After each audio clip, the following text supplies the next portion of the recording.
that public now? Is it? Okay. Order. Good afternoon and welcome to the Women and Equalities Select Committee. Today we are holding the third of our evidence sessions on the health impacts of breast implants and other cosmetic procedures. I'm very grateful to our first panel. We've got Professor Aidan Fowler, National Director of Patient Safety at NHS England and Deputy Chief Medical Officer for the Department of Health and Social Care. We've got Dr. Alison Cave, Chief Safety Officer from the MHRA, and Andy Morling, Deputy Director for Criminal Enforcement at the MHRA. Welcome to you all. Thank you very much for being here. And I'm going to hand over to Christine. Good afternoon. Thank you for coming along. First of all, I'd like to ask all of you about the latest NHS guidance, which says that ruptured hip implants have no proven long-term health effects. Researchers we spoke to and evidence we've heard described that position as ludicrous.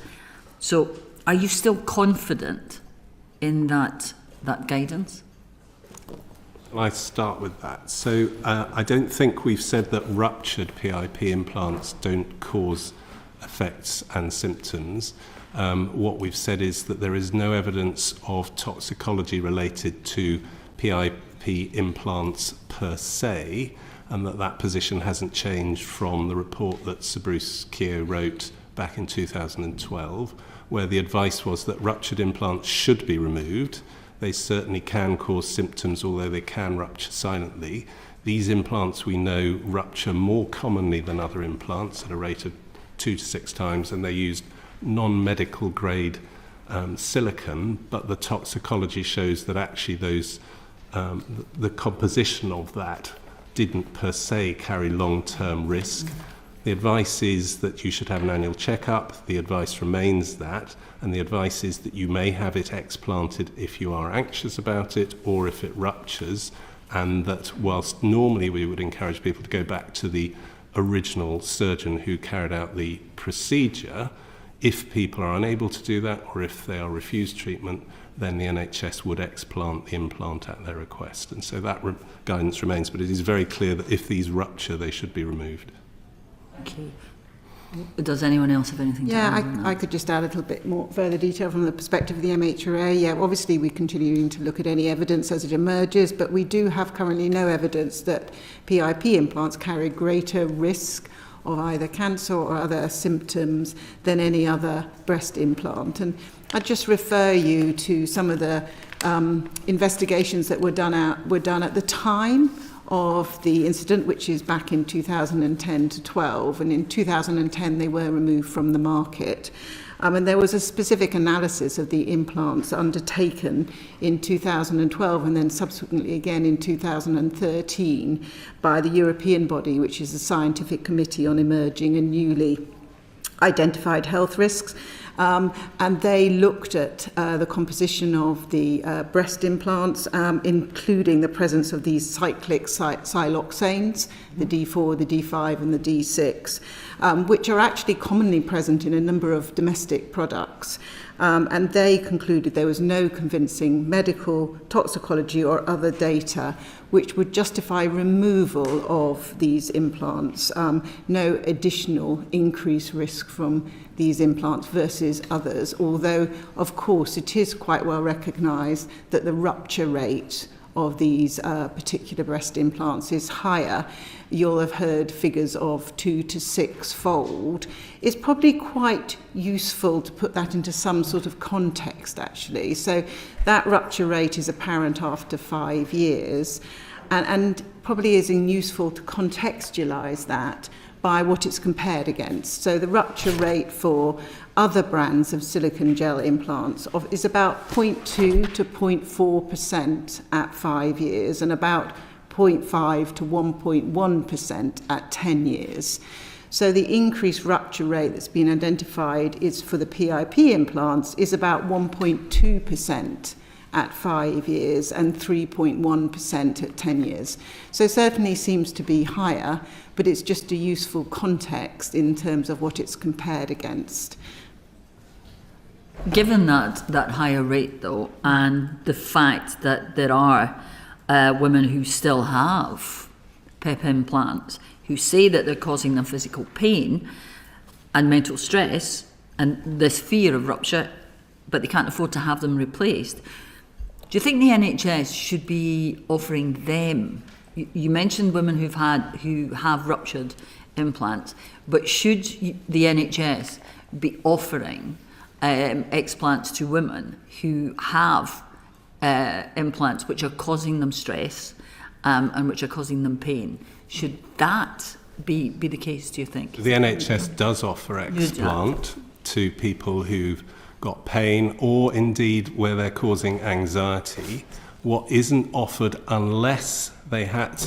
So there were a very small number of PIP implants put in related to cancer surgery or some other very specific cases by the NHS. I think that was a number of 888 out of a very much larger total.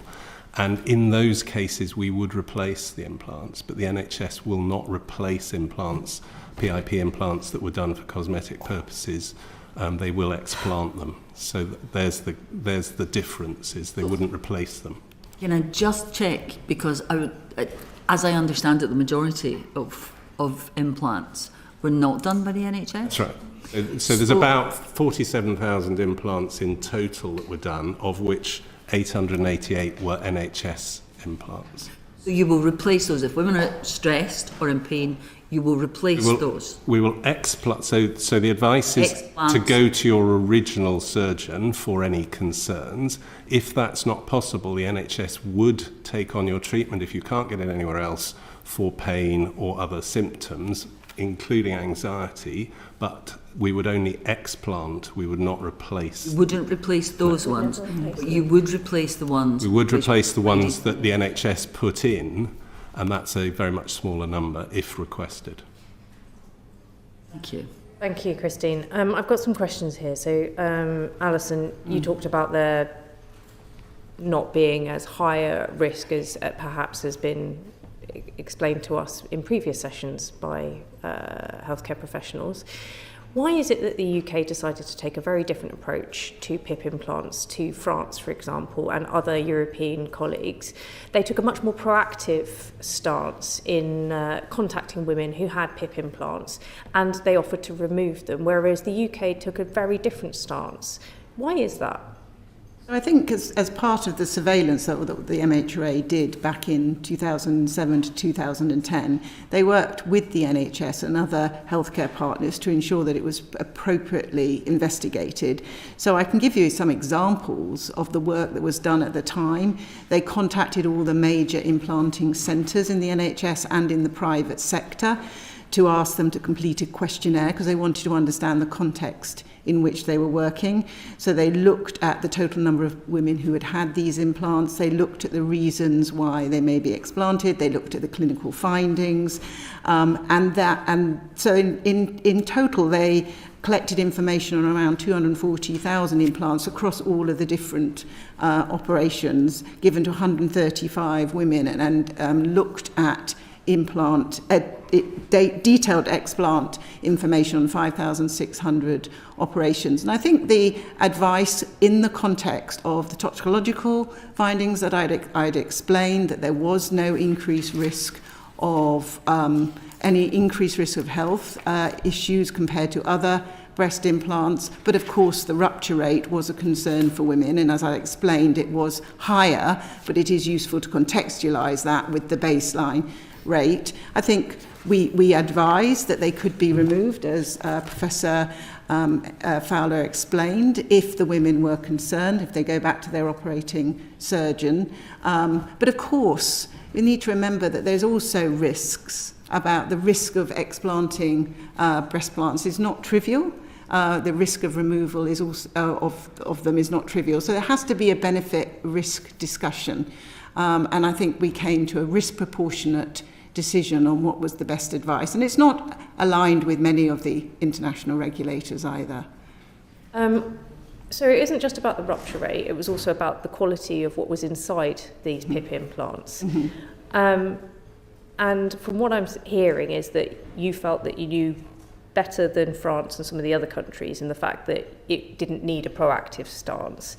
And many women who have had breast implants will not find the idea of having them removed and not replaced an attractive option. Why is it that you took that decision?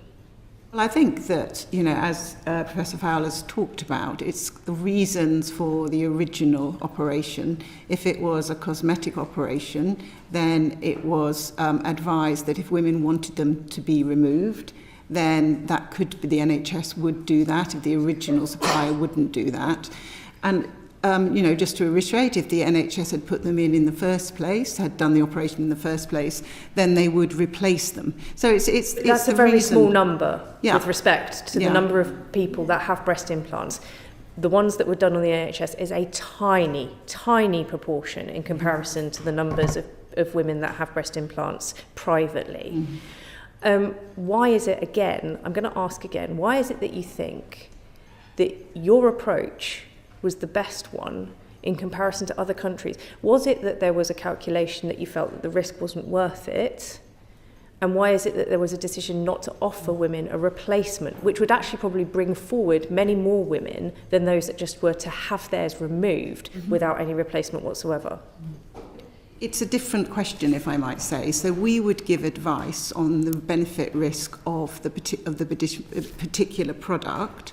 So in this case, we felt the benefits of removal were, if the women wanted them to be removed, that was a positive, then they would remove them in that case. But it's not up to the MHRA to advise on what should be the onward mediation or the onward recovery of an operation that was undertaken.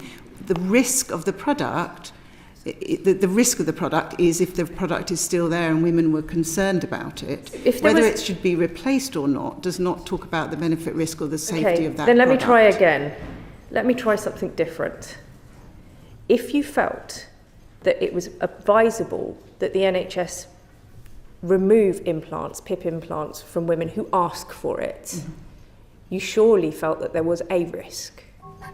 So why is it that the onus was on the woman to assess that risk herself and not the MHRA to protect women's safety when it came to implants that they felt and had consented to be safe?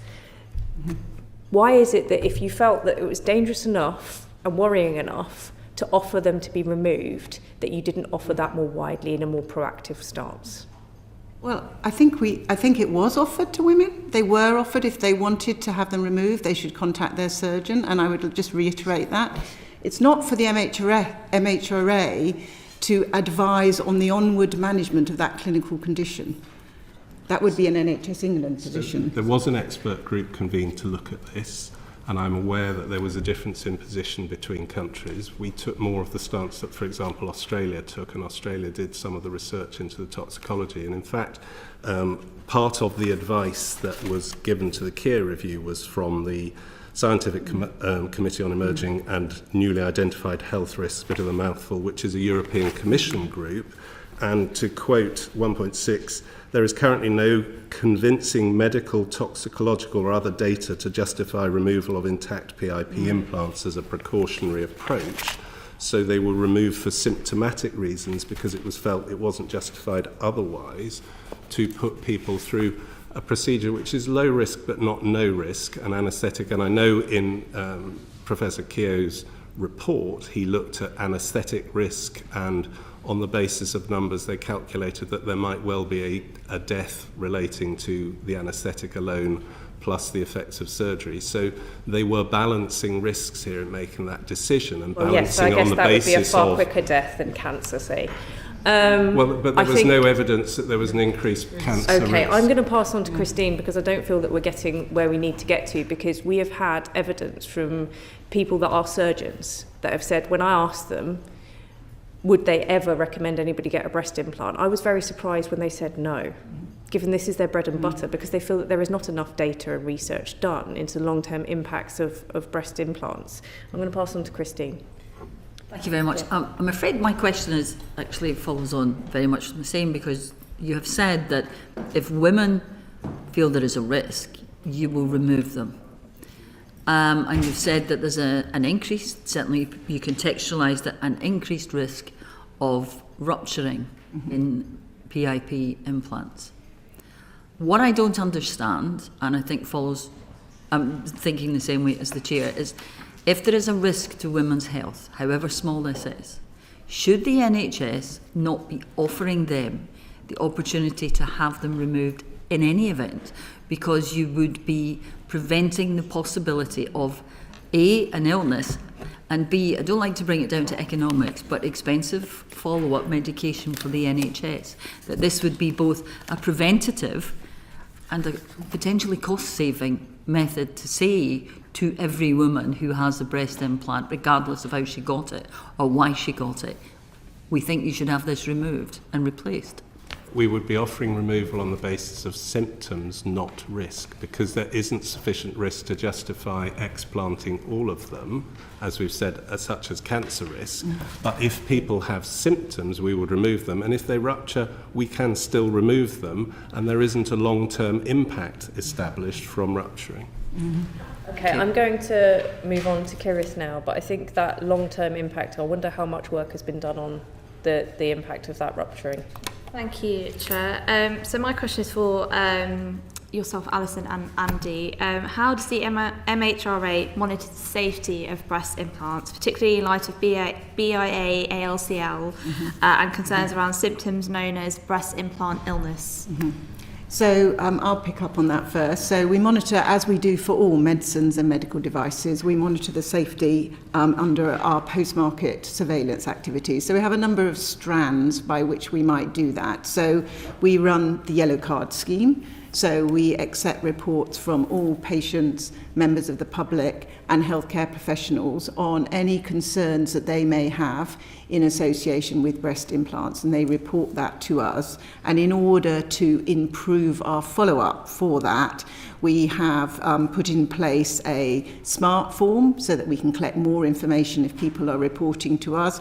And in conjunction with our expert committee, we have also developed a questionnaire to follow up more on some of the specifics we may need if, for example, we wanted to ask if there was a case of breast implant-associated anaplastic large cell lymphoma, the BIA ALCL issue. So we would follow that up closely. We would confirm all cases against the WHO criteria, and we would then monitor those, obviously, and try and follow up for outcome.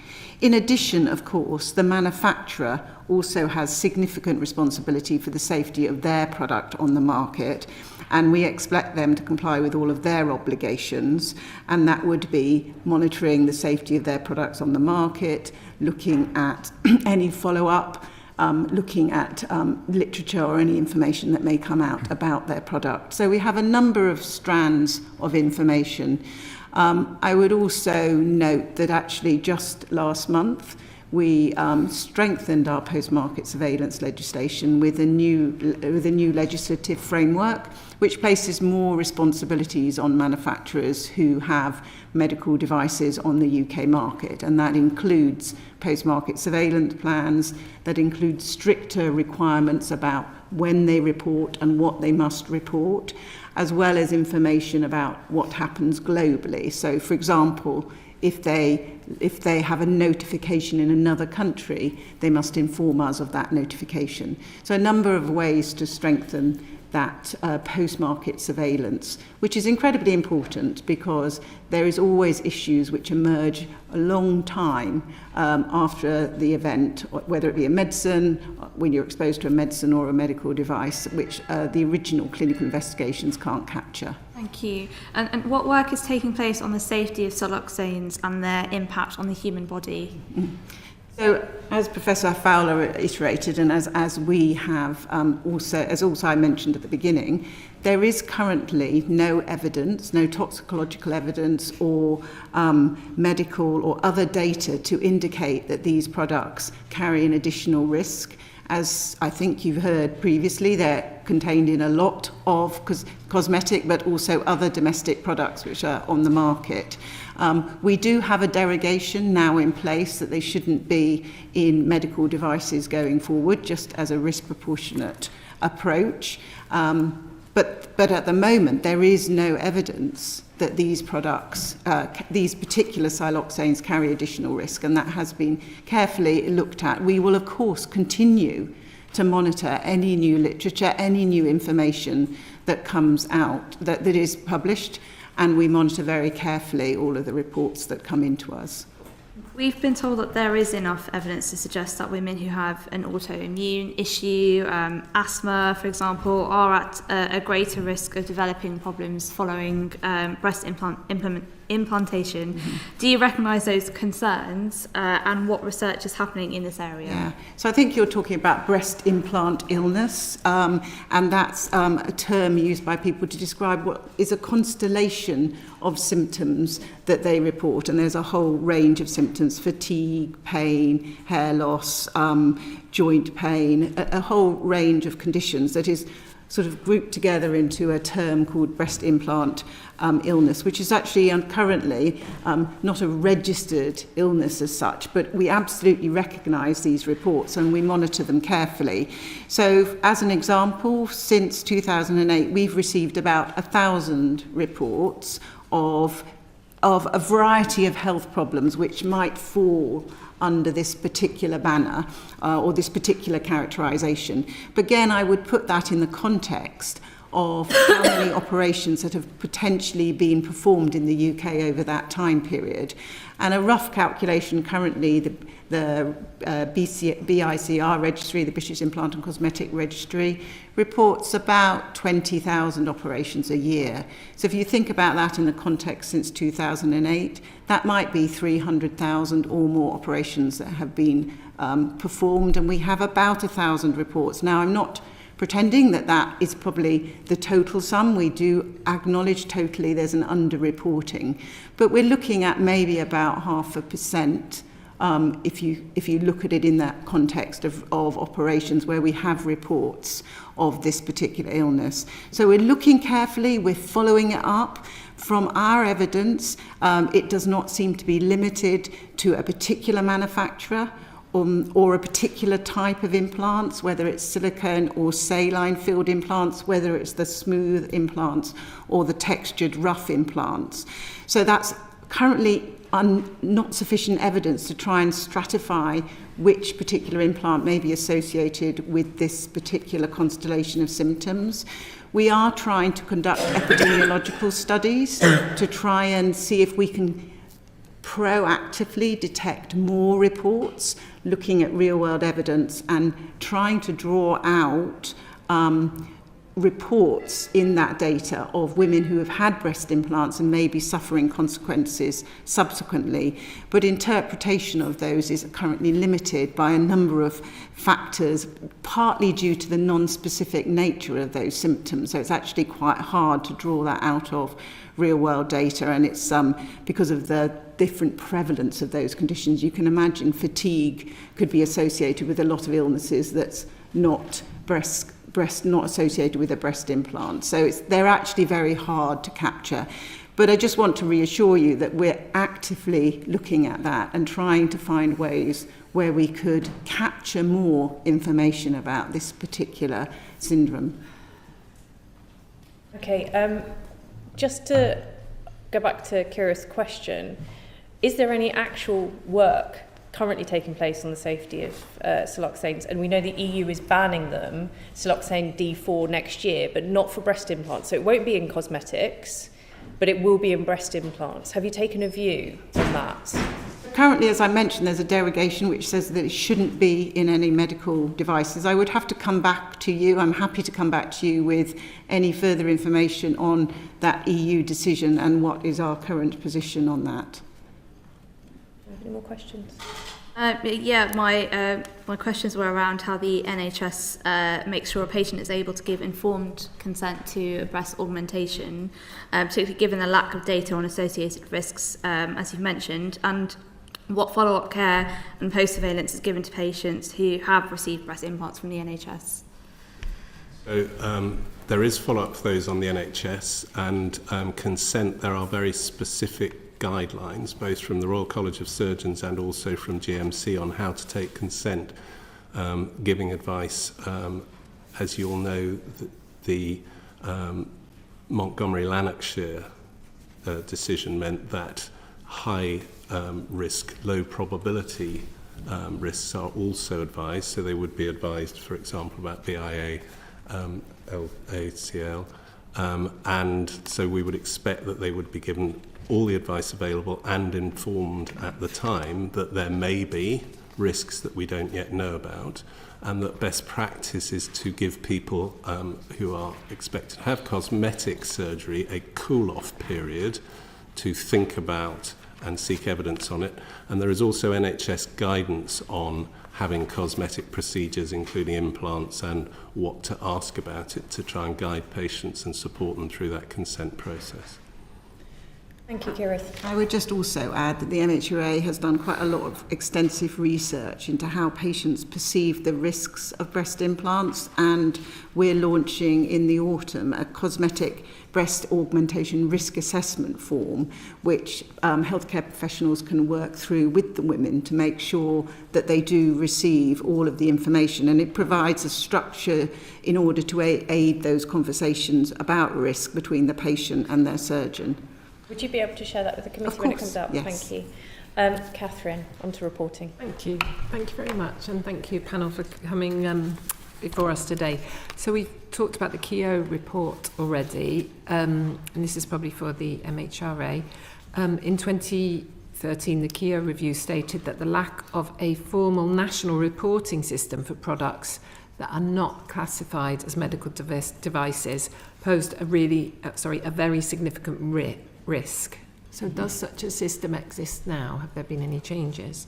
So if a report came into us about a particular for example, if it was a breast implant, we would absolutely look at that report and monitor it and try and follow up on it. I think you may be talking about dermal fillers or other cosmetic procedures. Exactly. Yeah. And that's quite a complex area, actually, as to whether it's designated as a medical device or not. But we would rarely get that information on a report, and would absolutely follow up and accept reports around dermal fillers through our system. Just to clarify, are the tools you use in facial thread lifts considered medical devices or not? Facial threadless, I don't think so. If it's a medical device, so it's quite complex, but a medical device would have to have an intended medical purpose, and then and in that case wouldn't, but so had intended medical purpose and would also need to be registered as such and go through the necessary procedure in order to register it. So how are complications reported today, and how do you ensure that adverse events are followed up and acted upon? So, as I said, we have a number of ways in which we do that. I've already discussed the yellow card scheme, and we actively encourage all patients and healthcare professionals to report to us about their experiences with any medical product, be it a medicine or a medical device, and we will actively follow up those reports that come into us. We also, of course, as I've mentioned, it's not just the yellow card report, we have a holistic view, so we monitor the literature. So we would look at other literature reports coming through that might indicate a signal that we're not, a safety signal that we're not potentially capturing through the yellow card scheme.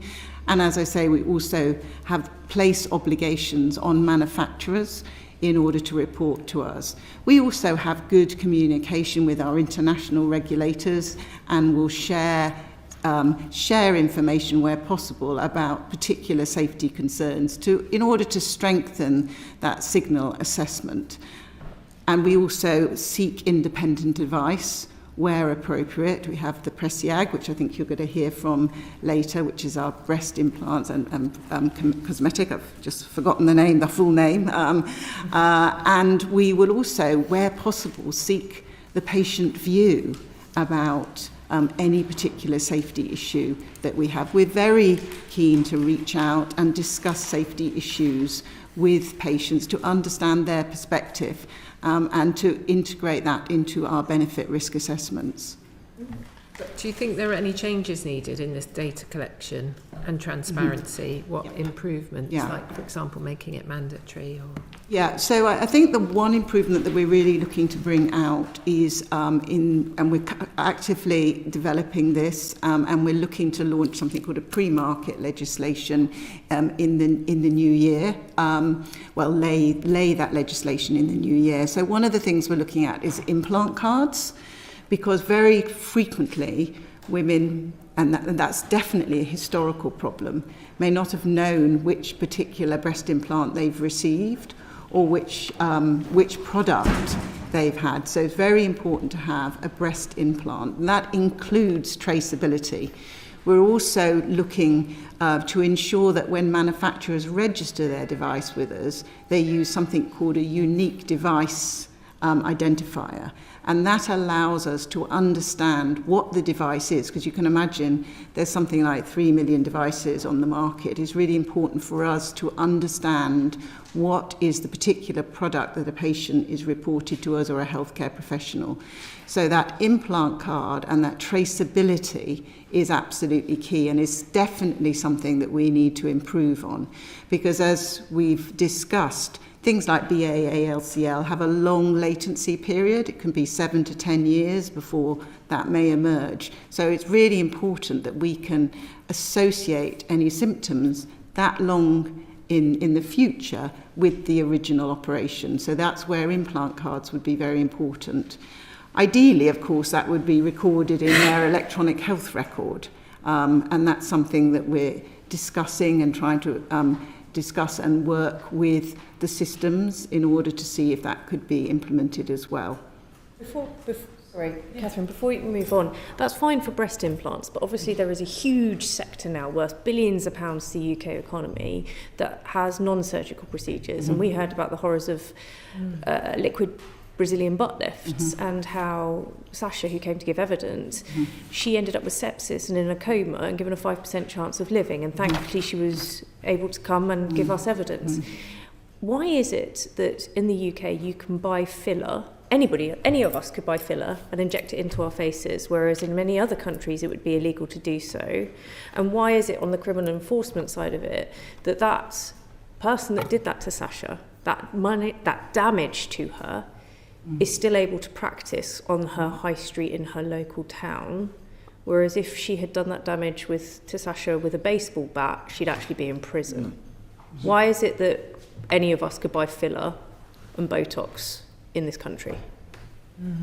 So I think it's important to differentiate between Botox, which is actually classified as a medicine, and the dermal fillers, which are classified as where they're classified as a medical device, that's the legislation they fall under. With dermal fillers, they can be classified as a medical device if they claim to have if they have a medical claim associated with it, and then they would be regulated under our regulations. If they have, unfortunately, I can see you smile. Because I don't think the regulations are particularly if they have no medical claim, or working at the moment. If they have no medical claim, if they're aesthetic, they don't fall under the medical devices regulation and therefore do not fall under our remit. Now, there is something called Annex 16, which is looking and has been implemented as part of the EU MDR, which is a range of products which don't have a medical claim, but are similar to products which do have a medical claim. And we've already consulted on also bringing those under the legislation. So that's something we're actively looking at in order to help with this, I think, to address your concern. And would that be for all fillers and for the facial threads that Catherine had mentioned? And in terms of an enforcement angle, would that be helpful and useful for enforcing those rules? What do you need to better enforce these rules? Because it's all very well to say we're going to have breast implant cards. I mean, breast implants have been around for decades. Yeah. These are all new emerging treatments. They're procedures.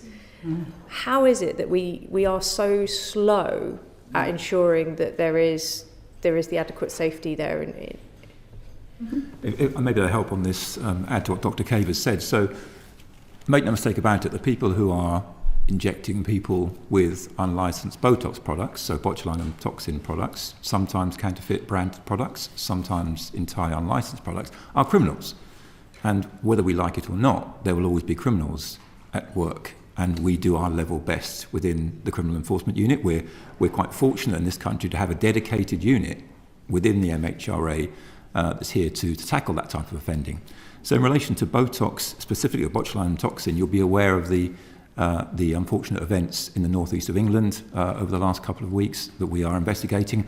I can't say any more than that because we are actively investigating at the moment that case, and I'm sure you'd understand that it could prejudice future action and indeed prosecution if it gets to that stage. But we are tackling it. Indeed, last year, over the last 2 years, we've removed around 2,000 doses of illegally traded botulinum toxin product from circulation. So, I'm not saying crime is something we can't deal with. We do deal with it, and we have the tools we need to deal with it. But I'm afraid there will always be criminals who seek to exploit whatever regulations we put in place. 2,000 sounds like a lot, but what is that in terms of the percentage of the Botox dosages out on the high streets and in the supply chains at the moment? That's a very good point, and we don't know, so we don't have a baseline to understand how big this trade is. What I will do is put it into context of the wider illegal trade in medicines. Last year we seized around 17.5 million doses of illegally traded medicine. So in that context, yes, it's very small, which suggests to me that the trade itself is relatively small. It's very serious. The trade in Botox is very small. The illegal trade in Botox is very small in comparison to the wider illegal trade in medicines. That doesn't mean it's a good thing. I get that. The harm is very high, and we've seen that in the last couple of weeks. I will go back to Catherine and then to David. Thanks. Yeah, this is a question probably to start with Aidan Fowler, please.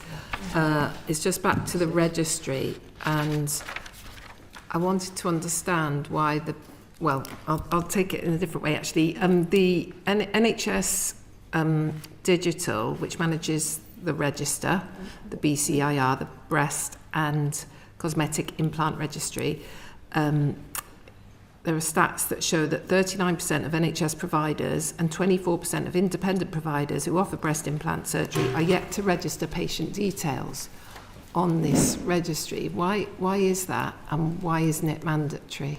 So we are not in the NHS responsible for independent practice, first of all, so we would look at NHS practice. And from the point of view of registries, there's a lot of work been going on. So I think it is fair to say we do think that all implants should be registered.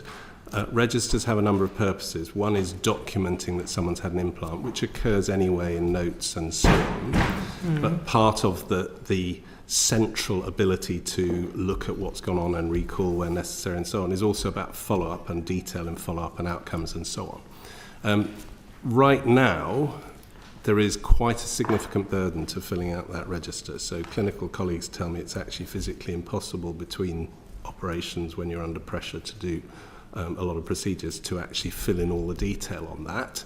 And so I think there is a balance, the amount of detail requested versus compelling it. I think over time these will become compulsory, but partly that's supported by, and you've got colleagues in your next panel who can probably tell you much more about filling in these things, because I'm not a breast surgeon, don't fill them in, but it is quite a burden and is assisted by electronic health records which are not yet universal. So we've got to improve the digital capture techniques to help people in that regard, and then over time I think these will become compulsory. And at the moment I think our estimate is that 80% of implants are recorded centrally. They will all be recorded in notes locally. Right, because the Sunderland Echo reported in 2018, 8 years after the PIP implant scandal, that actually only 39% of NHS providers had... The registry came in 2016, I think, so it was relatively new then. It's obviously not as new now. Now we're up at 80%. But we need to get to the point where everyone has electronic health records and that all of this is digitised and it's made more straightforward for busy clinicians. And you believe it should be mandatory? Yes. Yeah. And what proportion of breast implants in the UK result in complications and adverse reactions each year? I'm not sure who would. be best to answer I that. don't have those data. It's very hard to give you an estimate. I sort of gave you some figures around breast illness and in the context of of the number of operations that have been performed. Really hard to get that sort of incidence data, and I wouldn't pretend that the numbers that we have reported to us are probably an accurate record of potential incidents. We get reports about contracture and other local symptoms associated with breast implants, but to get an absolute incidence is very hard to do in any particular scenario, because you need to understand the baseline and then you need to be confident that you're getting full capture. So in order to do that, That's exactly why we need, to interrupt, I think the Chair probably wants to move on. But so that's why we need a mandatory register, so that everyone fills in the details, so that then if you are considering having a breast implant, you can look at all the statistics, you can see, well, this type that I'm being offered looks safe, oh, this one's had ruptures, I'm not going to go with that. And I think people just need to be informed. So it'd be really, it's really important to me that data is collected, and I think to every person in the UK who's looking at having this, that data is collected and then disseminated on the impact of breast implants. We do have some hospital episodes. I mean, I don't know whether we've got time, Chair, but I mean, we have hospital episode statistics which show trending downwards of NHS activity related to insertion of prostheses. So in 2015-16, it was about 5,000 a year. It's now just below 3,000 a year. And we know that since 2015, 25,000 procedures for removal of prosthesis of breast have been carried out. It's not possible to say what proportion of those are PIP implants. And there have been 3,500 revisions and 15,500 renewals. So we do have episode statistic data on activity round, but it won't say whether they've ruptured. And rupture's a dramatic term. They tend to leak, if anything, rather than explode, if you see what I mean. But we don't specifically record for what reason, because there are common complications around ripple encapsulation and leakage, and it doesn't record for which reason they're carried out. I would just add, if I can, that on our website we give quite a lot of information about the reports that we've received about BIA ALCL. So as of December 2024, we've received 113 reports of this particular side effect, and we report those per manufacturer, per type of breast implants, and we estimate, and this is an estimation, that the latest reporting rate is about 1 case per 14,200 implants sold, which isn't necessarily the same as the number implanted. And as the registry grows and builds up, we'll be able to maybe use those those operation rates as our denominator, but at the moment we can't, because of the time it takes to actually for the BIA-ALCL to appear. So we need that data back a little bit further. So over time we hope that will improve. Thank you. I think that was something that we've heard from other sessions and panels, that data is not where it should be on this. I'm going to hand over to David now. Thank you. I have just one question for Alison, and maybe Andy, you want to help back up on this. We've heard a little bit of this throughout the conversation so far, but I want to focus on regulation. And it would be really helpful if you can clearly set out the MHRA's responsibility regarding the regulation and surveillance on both surgical and non-surgical medical devices and products, and if you can do them separately, surgical and non-surgical, that'd be really helpful. So surgical is predominantly breast implants, and they are classified as a class 3 medical device, and so that falls very firmly under the legislation, and they would have to have an appropriate certificate, CE mark, it's called, a European CE mark or a CA mark, in order to be placed on the UK market, and have to meet standards of safety and quality in order to get that CE or CA mark. So that's very clear. For dermal fillers, as I indicated, it's kind of a bit more of a complex picture. So if the dermal filler has a specific medical intended purpose, and that might be, for example, reconstruction as a result of trauma, then it will be considered a medical device. And it would also need to comply with those requirements set out in either our legislation or the EU legislation, because we're still accepting the EU CE mark in order to be placed on our market. If the dermal filler makes only aesthetic claims about the product, and that might be wrinkle reduction or some other claim, but it doesn't make a medical claim, and in that scenario it would likely fall under the general product safety regulations and then not be regulated by the MHRA. There is another category which is quite confusing about dermal fillers if they contain medicinal substances, and that might be, for example, lidocaine or another anaesthetic, and that's then ancillary to the device.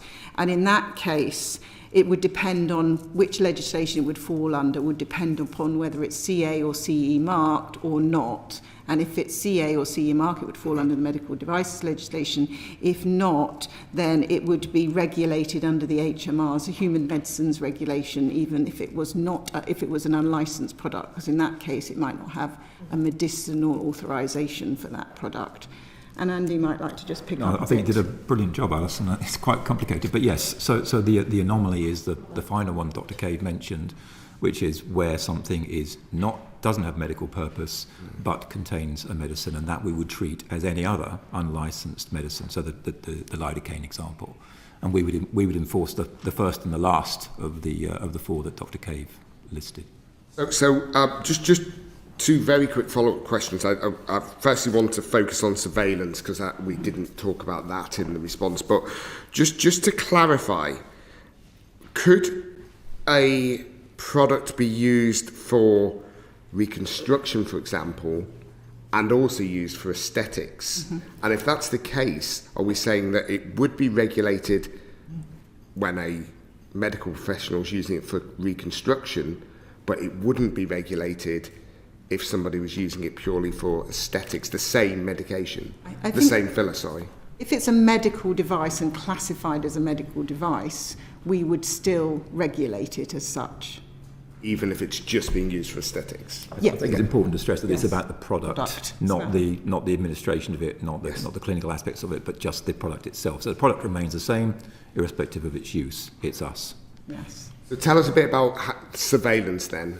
What's your surveillance procedures? So as I've indicated, there are three main areas, and we have the yellow card scheme, which patients and healthcare professionals report to us. But very important, if it is a medical device, and that's key, is the manufacturer also has obligations in order to look after the safety of their product on the market and also report to us if they receive reports. And as I've indicated, now with the new legislation, they have enhanced responsibilities in order to report to us. They must report any suspected serious reaction to us within a set time frame. They must have a post-market surveillance plan. They must give us periodic safety update reports, which should include trends. They have responsibilities to report to us if there's instances which occur globally, even if it's not within our territory. So a number of enhanced requirements now on the manufacturer.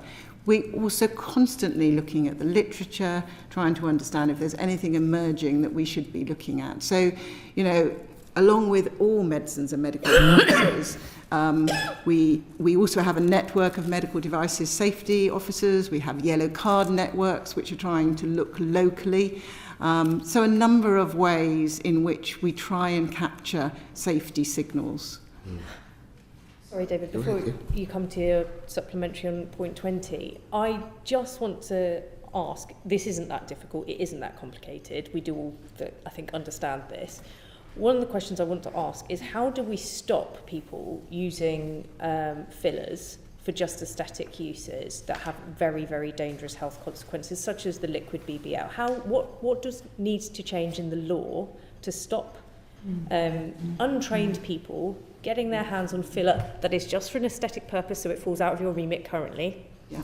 How do we stop that?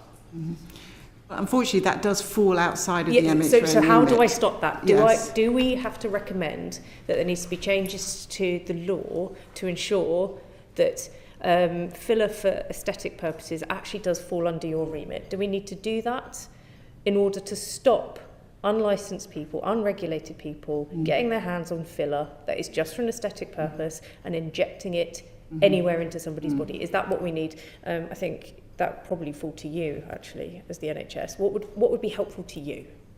Well, I think from the point of view of the NHS, we deal with the complications of that and are concerned about it. So we recognise the government's consulting on regulation around this, and we're very supportive of them doing that and recognise their concerns and share them.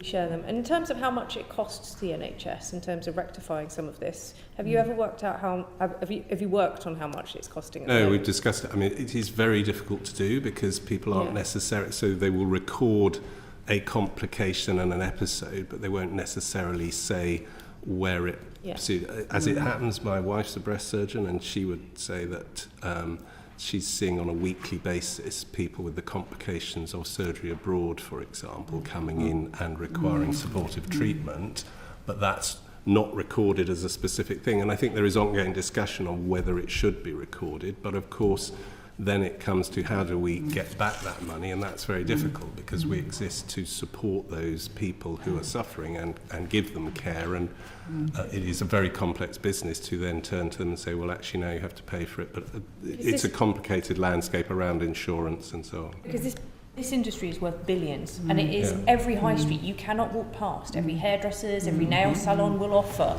Botox or will offer fillers, all for aesthetic purposes. But you're saying that they don't have to, the things that they're actually injecting don't have to meet any of the regulations because they're not being used for a medical purpose. And that, I think, clearly, if there is an appetite for that, please say now. That's the Annex 16 that we're talking about, which we consulted on and we're currently considering, and is what is in the EU MDR. So that would at least bring some of these products under a regulation. I would emphasise that doesn't then necessarily regulate who administers them, and that's, I think, where what you're alluding to. And I think the government consulted on that particular issue a couple of years ago, and will shortly respond to that consultation. So that may be a way forward. And you can see how long, in those 2 years, how much more widespread this has become, how much more normalised this has become. We heard about the psychological impacts, the mental health impacts, the fact that we are advertised it almost 24/7. Young girls are particularly targeted. Advertising on social media for cosmetic enhancements, that there are things such as a lunchtime boob job, for example, that there is a real slowness for the agencies that should be protecting people and making people aware of the consequences of this, and the NHS is taking the impact of it. David, do you want to come back to that? Yeah, very much following on from that, actually, we've heard evidence that there's widespread administration of Botox without prescription. So what are you, the MHRA, doing to combat this? That's probably one for me. Yeah. And I think it's important to distinguish between Botox and fillers, because Botox is to some extent a slam dunk from a regulatory perspective. There is an illegal trade. I already said that it'd be very difficult to put a number on how big it is, how prevalent it is. I don't think it's quite as big as one might think. We have, with all our enforcement of medicines regulations, we take a multi-dimensional approach to it. We do take the route one. We do go out and arrest people. We do prosecute people. Because these are, as I said earlier, criminals, and they need to be treated like criminals. But there's another way. This is about behaviour change. You can never really arrest your way out of any crime problem, and what you describe is a crime problem. So it's about multidimensional. So we try to do preventative activity. I'm speaking at a conference in a couple of months' time rather, a cosmetics conference to discuss this with practitioners, because I firmly believe there are a number of practitioners out there who just don't know what they're doing is illegal.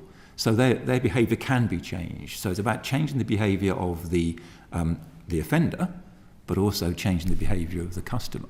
So we're there We do a lot of communications activity in the national media proactively to try and bring the risk to the attention of the people availing themselves of this illegal trade. And it's difficult to measure the success of that. But I think the fact that we've kept it to a reasonably, I think, small-sized illegal trade in these products is perhaps validation of that. But there's always more to be done. And with a dedicated unit within the MHRA, that is what my officers are out there doing day in, day out, tackling this offending to do what we can to prevent it. Final quick question, David. Could I just follow up on one I'm really point? sorry, Yeah. we're overrunning slightly, so I do want to get to David and then Samantha. Very, very quick follow-on from that question. You said you don't think this is widespread. And what concerns me there is, do we really understand how big a problem this is? Because our evidence would suggest it's a bigger problem than perhaps you might think it is. Yes, well, any crime is difficult to measure to any degree of certainty because it's a hidden thing. Crime is naturally not done in plain sight most of the time. Our intelligence, and we work on intelligence, gathering it from multiple different sources to come to these conclusions. So whilst I haven't put a size on it, and I wouldn't be able to put a size on it, and I also wouldn't be able to put a size on whether it's growing or reducing, I'm afraid, because without a baseline that would be meaningless. What I am saying is, for us, and based on our current intelligence picture, it is not as significant as some other areas of the illegal trade in medicines. But that doesn't mean to say we're not giving it attention, because we are. Thank you. Thank you very much, Samantha. Thank you, Chair. And thanks very much for coming in today. I have to say, just moving on to public awareness and education, as a mother to a 17-year-old daughter, I'm this stuff scares the life out of me, quite frankly. And there was a survey done in 2024 with Gilbert, which polled 2,734 girls and young women and found that just over a quarter of girls aged between 11 and 16 said they'd contemplate cosmetic surgery alterations to their appearance at some point in the next 2 decades. Yet fast forward to between the ages of 17 and 21, and that figure rose to almost half of girls. Is a challenge that social media plays a constant presence in our young people's lives. And obviously you'll have little influence over that. I wonder, when it comes to public awareness, is there a role for educating children in school and who should be doing that, but also actually talking about social media? Is there a place, or maybe you're doing it already, for the NHS to have an education strand, sort of pushing out here are the harms? The fact this is becoming so normal is horrifying. So what do we do? Public awareness and education, schools, social media, what do we do? Can I offer something on that? Oh, sorry. Yeah. As you say, difficult issue, and it is difficult to control social media, but we do. So, for example, we've got guidance: is a cosmetic procedure right for me? Under the NHS, choosing who will do your cosmetic procedure if you're going to go ahead. And a decision around education in schools would generally be a matter jointly between Department of Health and Department of Education to decide, and we do work in schools and would support that if asked to, I'm sure. And I think it's also important to point out that we're expanding mental health support in school, particularly for those at the more extreme end who have mental health problems as a result of that anxiety related to body image. And I think in the 10-year plan, about 1 million more people are set to benefit from that as part of that. So there is ongoing work to try and increase that support in schools. Thank you. Aidan, could you just, if you don't have the figures with you now, it would be really useful for the committee to know how well used that tool is and whether there is more that can be done to The number of promote that hits, I don't have it to hand, but we can look at, I'm sure we can look at how many hits those sites get. I think it's really important because in comparison, because I know that you are fighting an uphill battle in terms of the advertising, the targeting that social media has and the power that they have compared to, say, perhaps the NHS, and there's perhaps more work that could be done from social media providers to promote the work that you've offered. Thank you. Just add one extra point on that. So with social media, I appreciate it's about influencing youngsters to a new norm for behaviour, but we do work with social media companies to take down so where social media is being used to sell and promote these products rather than just perhaps promote the lifestyle that goes with it. We take action with social media companies to remove those posts and to remove the sale of those products. And we have great cooperation from the majority of social media companies to do that. So it isn't that we're doing nothing, but I accept that there's always more that can be done in that space. And as a father of two 15-year-old girls, I share your concerns. Thank you very much. Christine and then Natalie. Thank you very much. We've had a lot in this inquiry about the growth in cosmetic surgery tourism and beauty tourism, as it's been called, and the problems that is bringing on. So I wonder, Professor Fowler, you alluded it to yourself earlier.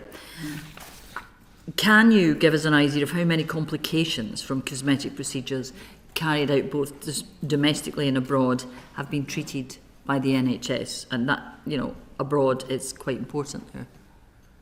Look, it's really difficult to know. We know it's increasing. We know that the numbers are pretty significant. So I think there's an estimated 431,000 UK residents travel abroad for medical treatment, not just cosmetic, to be clear, in 2023.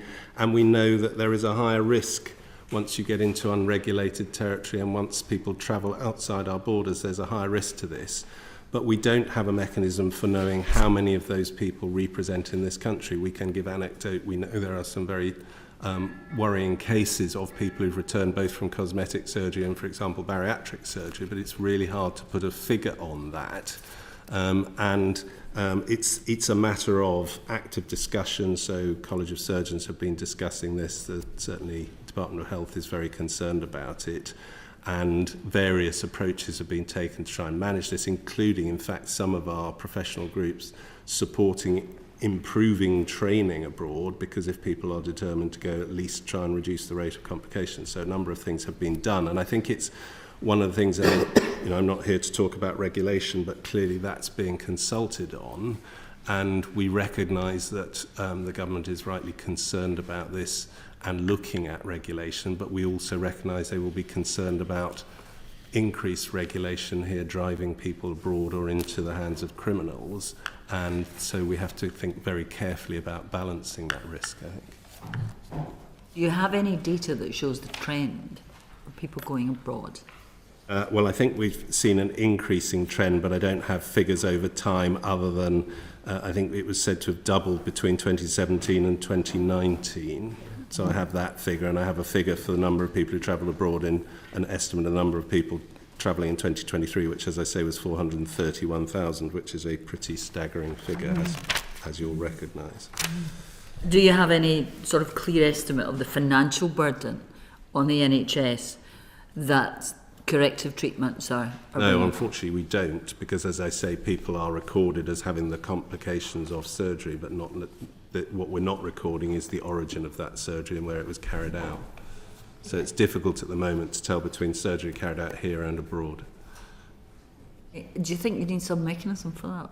Not specifically, but it just seems, it just baffles me that... I think it would be for the Department of Health to decide whether in collecting, again it's about burden of data, but if we collect those data, what do we do with them? It will give us an idea of what's going on, but it doesn't necessarily give us the ability to reclaim that funding.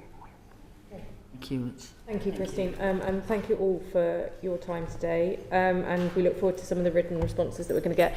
I have one last question, and it's about the consultation that you talked about with the MHRA's consultation and the ongoing work around getting data, particularly on breast implant safety. And I wondered whether you were in touch or perhaps looking to reach out to some of the professors working in this area that do have concerns. We heard from Professor Michael Coleman, the Professor of Toxicology at Aston University, Professor Prabhas Nanayakara, the Professor of Acute Internal Medicine at Amsterdam University Medical Centre, who both had serious concerns around research data and breast implant illness. Are you actively seeking professional advice and input from people who have had concerns on breast implant safety? Well, we seek independent advice through our expert committees, and I think you'll hear from the chair of that committee in your next session. Okay, so that's no. We're always happy to discuss, and very happy to reach out to Professor Coleman and your other witnesses to discuss their concerns and to look at any data they may have. Okay. Very, very happy to do that. We're always open to receiving more information to support our safety assessments. So very open to that.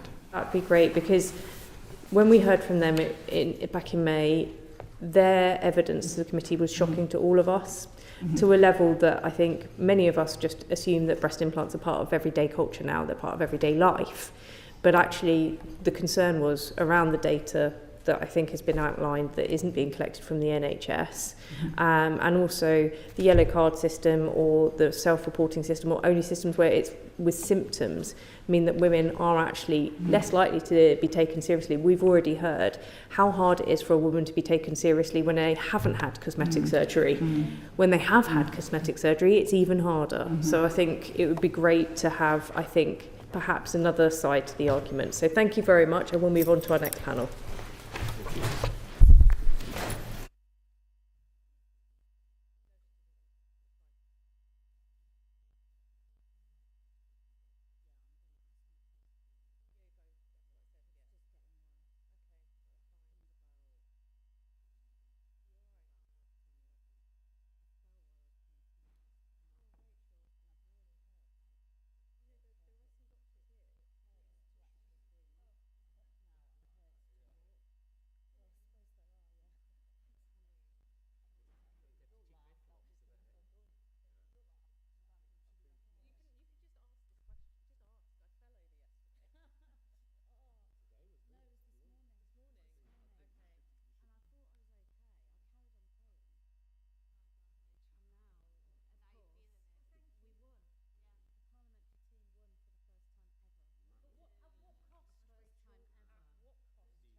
Here, Rachel. So, seriously, I've had a minor accident this morning playing sport, so I'm in a little bit of pain.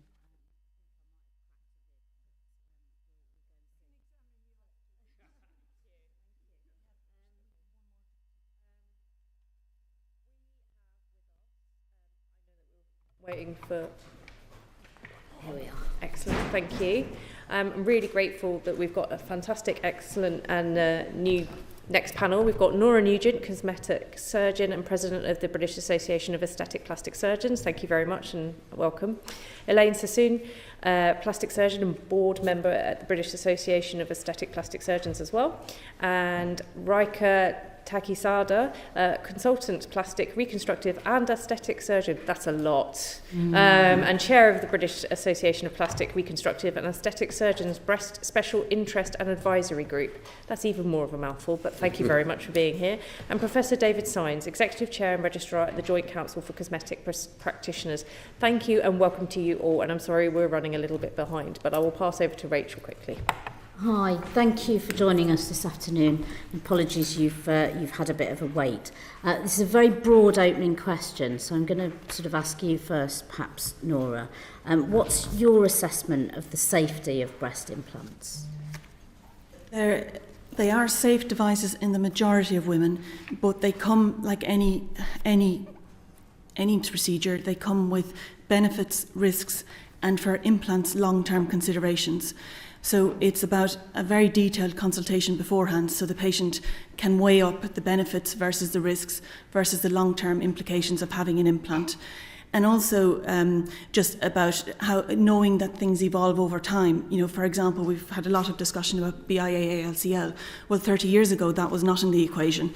So it's just realising the implications of having an implant. But we've heard a lot about the negatives in the last session. Implants have brought enormous benefits for reconstructive purposes and for congenital anomalies and so on as well. So it's getting the full picture and giving a patient time to decide and make it a proper decision. Thank you. And Riker, would you agree with that, or was there anything you'd add? First of all, it's a pleasure to be here. You are the first person who's actually pronounced my name properly, so thank you very much. Okay. I agree with Nora. I'm very grateful to be putting my reconstructive and corrective anaesthetic hat on, and as Nora says, breast implants have played a crucial role in all of these areas of practice, and I think everything evolves with time. What we had in 6th generation ago of implants was very different to the PIP scandal, to where we are now in 2025, where they are still part of a very serious armamentarium of what we offer patients. But as with any medical device, I think we have to be aware of what the limitations are and select the patients appropriately for who we are using it for.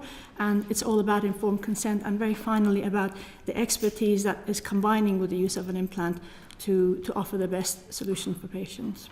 And what protocols are in place to ensure that patients are fully informed of the risks around, particularly the long-term risks around cancer and breast implant illness? Perhaps Elaine or Nori. And so I'll take that. I'm just going to just clarify a little bit about our titles at the beginning, because one of the issues in the cosmetic side is the misuse of titles.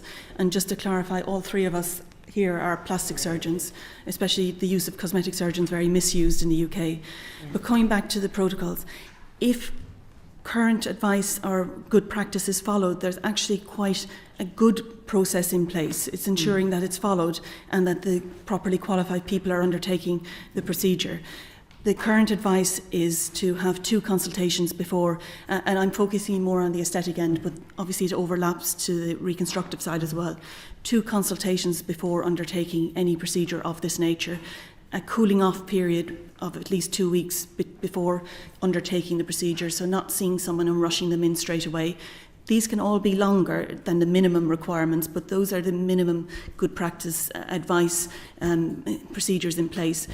And viewing consent as a process, starting from the moment you have the first discussion with the patient, following up with written information, giving them a chance to come back with questions, and then finally going through a consent form ahead of surgery, so that by the time of the day of surgery comes around, you're just confirming things, answering any last minute questions, rather than piling new information onto the patient. Yeah, okay. And do you think there's sufficient evidence of the risks to enable patients to make informed decisions? Yes, it's about presenting the evidence clearly, and also, I guess, caveat the current evidence with the knowledge that things may change in the future. But there is actually a wealth of data about breast implant illness. We are not breast implants generally. There's a lot of new studies out on breast implant illness, looking at the serological and histological and symptomatic implications of removing or not removing capsules and so on. Looking at informing patients of the risk of BIA-ALCL, putting that also in the context of the more, I would say, usual surgical complications like infection and so on, and really weighing that up against the benefit of the implants, because we are placing those implants for a reason in the first place, and it's not always a trivial reason as reported widely. These implants often make a huge difference to women in a positive way, but it's balancing information and risk against the benefit and giving the patient a chance to make the right decision. Thank you. And this is to all of you, so I don't know who wants to answer this one, but what proportion of patients have adverse reactions to breast implants? I think I can possibly just take that. There's a very distinct difference between the category of reconstructive patients who are coming with cancer-related need for reconstruction versus those who are opting to have cosmetic enhancement. And then in that caveat is also, I deal with a lot of pediatric referrals, so people who have been born with congenital anomalies and have quite significant asymmetries or deformities of their chest wall. So the use of the implants, as Nora mentioned, is quite widespread, really. And I think it's just really important to understand what context you are using these implants for. And I think there's a distinct difference. So Elaine, if you wish to add to that. I was going to say, there are studies looking at specific implants and specific complications, but one of the key things to understand about implants is they are long-term devices, not lifelong devices. So if you place an implant in most women, at the age we normally place them, they should be informed that a second surgery is on the cards at some point in the future. And there is a difference between a complication that happened, say, a year out from surgery or 2 years out, and something that happened due to maybe changes at the end of the lifespan of that device. They both need treatment, and the patient needs to know about both of them. But one can be indicative of a fault in the surgery or the implant, whereas the other can be indicative of the end of the lifespan. But there are studies out, for example, looking at rupture rates, looking at capsular contracture rates. With an implant, what's important is to get long-term data. So it's interesting to get 1 year and 3 year data sets on implants, and that gives you an idea if there's something really going wrong, if particular complication rates are wrong. But we also need the durability data, and that's at least 10 years. So it's following things in the long term, and that's where things like implant registries come in, and reporting adverse events and post-marketing surveillance. And it's going to be very hard to give you precise figures for the overall picture, because there are different categories of complication and different timelines. Okay, but within that first category, the 1 year, 3 year data, what sort of incidents are we looking at of adverse reactions? What sort of percentages? We would expect very low risks of something like capsular contracture, where the capsule that forms is thickened and hard. So, for example, at 10 years, studies do vary, so I'm giving a sort of a middle figure. So, but sort of figures of about 8% have been reported at 10 years, 12% at 15 years. You would want 1 and 3 year figures much lower than that, to be indicative of a good device. And if the figures are good in the early stages, that's good, but you'd still want the later data. If the figures are bad in the early stages, that's an indicator of a problem. Okay. There seems to be a number of different studies out there, but what role do you think all of your organisations can play in collecting and publishing better data to enable those informed decisions? Which one of us? I don't know. Yeah. So I'm here representing the BOPS, and just also to say I represent BOPS on PRASIAG, which is the advisory committee to the MHRA as well. I think, number one, ensuring our members meet the standards that we would want implemented for patients. Number two, providing good quality patient information, and we've got detailed information leaflets available.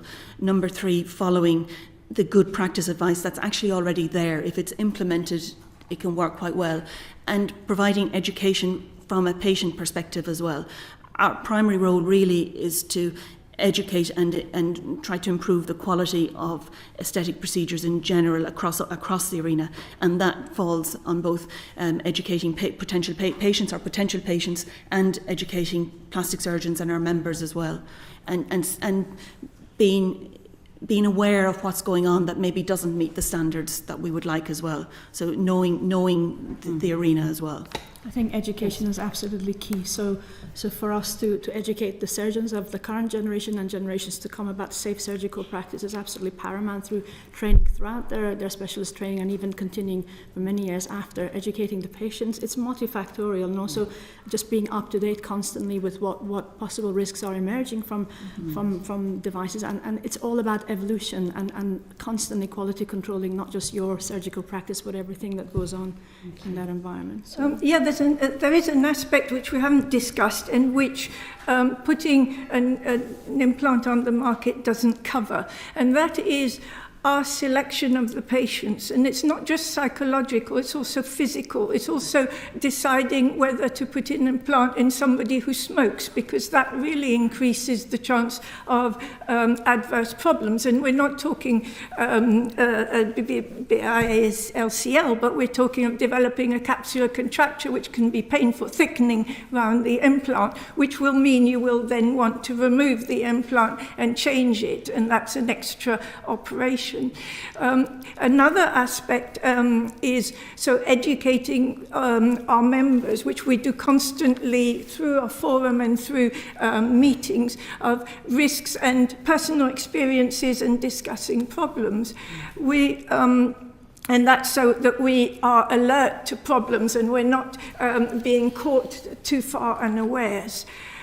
And the thing which we haven't talked about is we're talking of it as a procedure, and we're putting something in a body, but the body isn't just it's dynamic, and people have different health problems and react differently. Somebody might have an immune system that's more active than another person, may react more. Somebody may have rheumatoid arthritis, and also with age, you will react differently. Your immune system is different, and you will react differently to an implant. And this is where some of the research also falls, because generally research traditionally has not covered, well, women, but these implants go in women, and people over the age of 60. So again, this is something that, it's an interactive process, not a one-off. Yeah.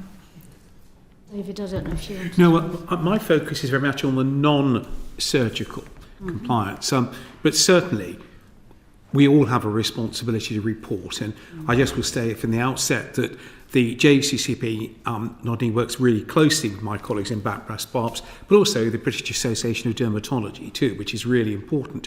Dermatology, I should say, but we do have an a Memorandum of Understanding with the MHRA. So later on, we may want to draw a number of additional points through the conversation on that, but certainly reporting is very significant. I think with breast implants, it's probably a much higher rate of reporting. Definitely not so when it comes to the non-surgical or the dermal filler issues. Thank you. Thank you very much, Rachel. Thank you. Thank you. Thank you. Christine. Thank you very much.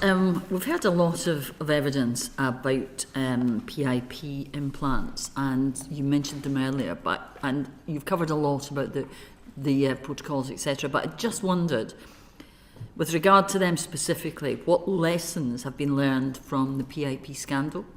And how have they specifically influenced current clinical standards? The one thing they have led to is the re-implementation of the breast implant registry to track situations such as this. There was a previous breast implant registry that predated the current implant registry, but it was held, I guess Elaine will know the details of it more better than I. It was held in a particular hospital, it was voluntary, and when funding ran out for it, it stopped, and so we had gap years with no registry. The current registry is up and running since 2016. We've heard about the difficulty in getting data out of it, but I would say just please give them a chance as well, because implant data is the long game, not the short game, and it's not even 10 years running yet. They are actually working actively. In the future there will be more useful information, but that is one significant change. I guess the problem with the PIP issue was that medical grade silicone was not used, so they did not adhere to the standard to which they had been granted certification as such. And it's looking at how future standards can be actually implemented and monitored, and that also comes down to post-marketing surveillance. So I think it's fair to say there are many lessons out of the PIP problem, some of which are still ongoing or not fully implemented. And I think it's I wouldn't want to call it a valuable experience because it hasn't been from a patient perspective, but it has brought some things back into focus with a view for the future. I think if I may add, did you want to add? Yes. Mm-hmm. Yes, I think it's worth knowing how an implant comes, or a medical device comes onto the market. So the manufacturer is going to produce, say, the medical device. And then it needs to get approved. So it goes to what's called a notified body, or now an approved body. And what was happening pre-Brexit, because politics come into it and are very important, is every country had a number of notified bodies. I think there were about 80. And they were variable in quality. And so with the PIP implant, it got approved by TÜV Rheinland, which was supposedly a good notified body. And it shouldn't have, in terms of they do biological, chemical, and physical tests to see whether they're strong enough and they fulfill the data on safety and also being appropriate to the use that they want to. Whether they're appropriate depends on papers that are written. So a new device will not have any papers written. So they will go on equivalence to something else or obtain data once it's on the market, which is what was happening in Europe.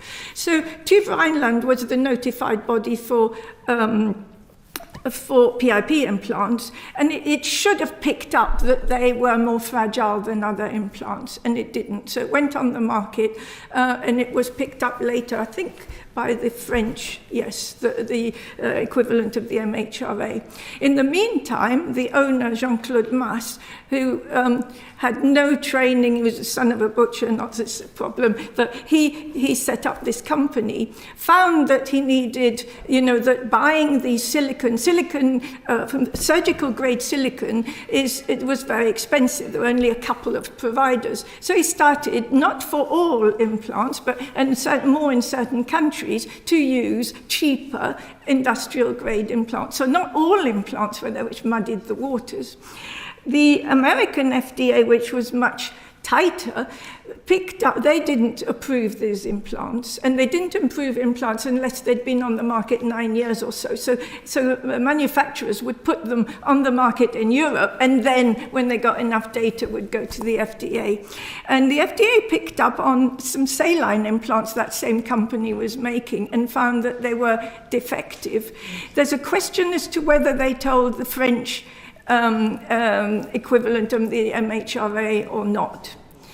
And so they never went to America. So there was a combination of factors here that came into play. And now when you have that's my last thing, a manufacturer then gets approval. If this notified body says, yep, the product is good, it then goes to the MHRA, uses that data to move forward. To actually put a product on the market costs a lot of money. A new product, you're talking 400,000 or so. So because they need to, it takes a year, 6 months, etc. So all these factors come in. With the PIP implants, what happened was we, with the European Medical Agency, came up with the KEO report, etc., and said, let's make things tighter. And that included tightening up the notified bodies, and it did the post-market surveillance, whereas before all you needed to do is you'd let the MHRA know if there was a problem, but or sometimes the implant company, but then sometimes they could get lost or whatever. And with this, it tightens up the requirement on the medical producer. It also includes surveillance, so there's a responsibility on the makers. And then there was this Annex 16, which Alison Kay mentioned briefly, which was for products without a medical purpose. Now, Brexit came in, and then all the work that we did with the European Medical Agency, that went by the by. The money that the EU was giving us to the MHRA also, we lost a lot of money. 25% of this staff, often senior, of the MHRA quit or were helped to leave, and then it's now rebuilding itself. So this is the background of this, and it's a catch-up. Thank you very much. Thank you. That's, Rika, if I could ask you, do you think women who still have PIP implants should have them removed? I say yes. I've advised. I was involved at the time, and I worked in Norfolk, and none of us put in implants. The PIP implants. We just met and said no. But our switchboard, both privately and NHS, was just swamped with terrified patients. Because, you give them a card, they forget, they move house, they can't even remember who you are anyway a year or two later. So what we did is we immediately put messages out, and we set up a webinar for concerned patients, answering the question, telling them nobody in Norfolk had PIP implants. That doesn't mean we didn't see them come in. And we found that in certain parts of the country, there were sort of foci where these were put in. And the British conclusion was that they did not need to be removed if they were. We, and we agree, feel that, and the French did. Now, I was brought up in France, I know how they think. And the reason we think is resources, and openly it was discussed in the Royal College of Surgeons, Bathurst. The NHS was being swamped. Swamped not because they'd put them in, but the idea was that they would be removed on the NHS. Whereas the French system is different, and there was extra capacity. And so you can't divorce the clinical from the actual sociological. And I would also point out that PIPs were withdrawn in 2010. That means any PIP implant in situ is at least 15 years old, and that is near the end of the natural lifespan of any breast implant. So we would normally advise patients to have implants checked regardless of what type of implant. It doesn't mean, I'm not specifically talking about PIPs in this point, it doesn't mean everyone needs an operation just because their implant is 10 years old or 15 years old, but they are due a check because that is still the average lifespan of an implant. And if PIPs were withdrawn in 2010, we're now 2025, so those implants are at least 15 years old. Maybe older. Which is another problem. Rika, did you want to... Christine, before we come back to that, so in America, the US FDA recommends an MRI scan 5 years after implantation. They're changing those slightly to ultrasound or MRI. But yes, the recommendation for a check and a scan is still the same, but it may change from MRI to ultrasound. Ultrasound. And is that the same for the UK or not? In principle, yes, but in reality, it's very difficult to have patients come back, and it's also additional costs for patients for ultrasounds, and MRI and ultrasound scans are not cheap, and most of this, remember, is in the private sector, so it's an additional cost to the patient on top of their original surgery cost. So I discuss it with all of my patients when we're effectively at the surgery endpoint, but they're not at their implant endpoint. But in reality, it's quite a difficult follow-up to impose on patients. But those are the recommendations. About £800 for an MRI. Right, yeah. Rika, I was just going to ask if you agree with all of that. You had anything to add? So from both an NHS and a self-pay perspective, I think PIP implants should be removed. Yes, I do agree. And we actually, I hold quite regular meetings with representatives from all over the country who do breast practices. And having done one recently, I think everyone is of the same opinion that actually in the UK, if someone comes in with a PIP implant on the NHS, we would remove them. But replacing is a completely different concept. So I think we can come to that later. And one final thing is that we're not talking just about toxicity. We know that there's what's called implant bleed with all of them. So silicone seeps out even when an implant doesn't look ruptured. And then if you look, the silicone will go to lymph nodes, on lymph node. Most of the time there's no problem. But sometimes they cause pain or other symptoms. And you may say, well, remove the lymph node. But the anatomy varies. And some people, if you remove the lymph node, they'll get lymphedema. So we need to look at the big picture. It's back to risks and benefits and properly informing the patient. And then the check. Yes. Thank you. And I think that's something that we've heard through every session, actually, around this idea of properly informing, and then what informed consent really looks like, not necessarily with surgical procedures, but non-surgical procedures especially.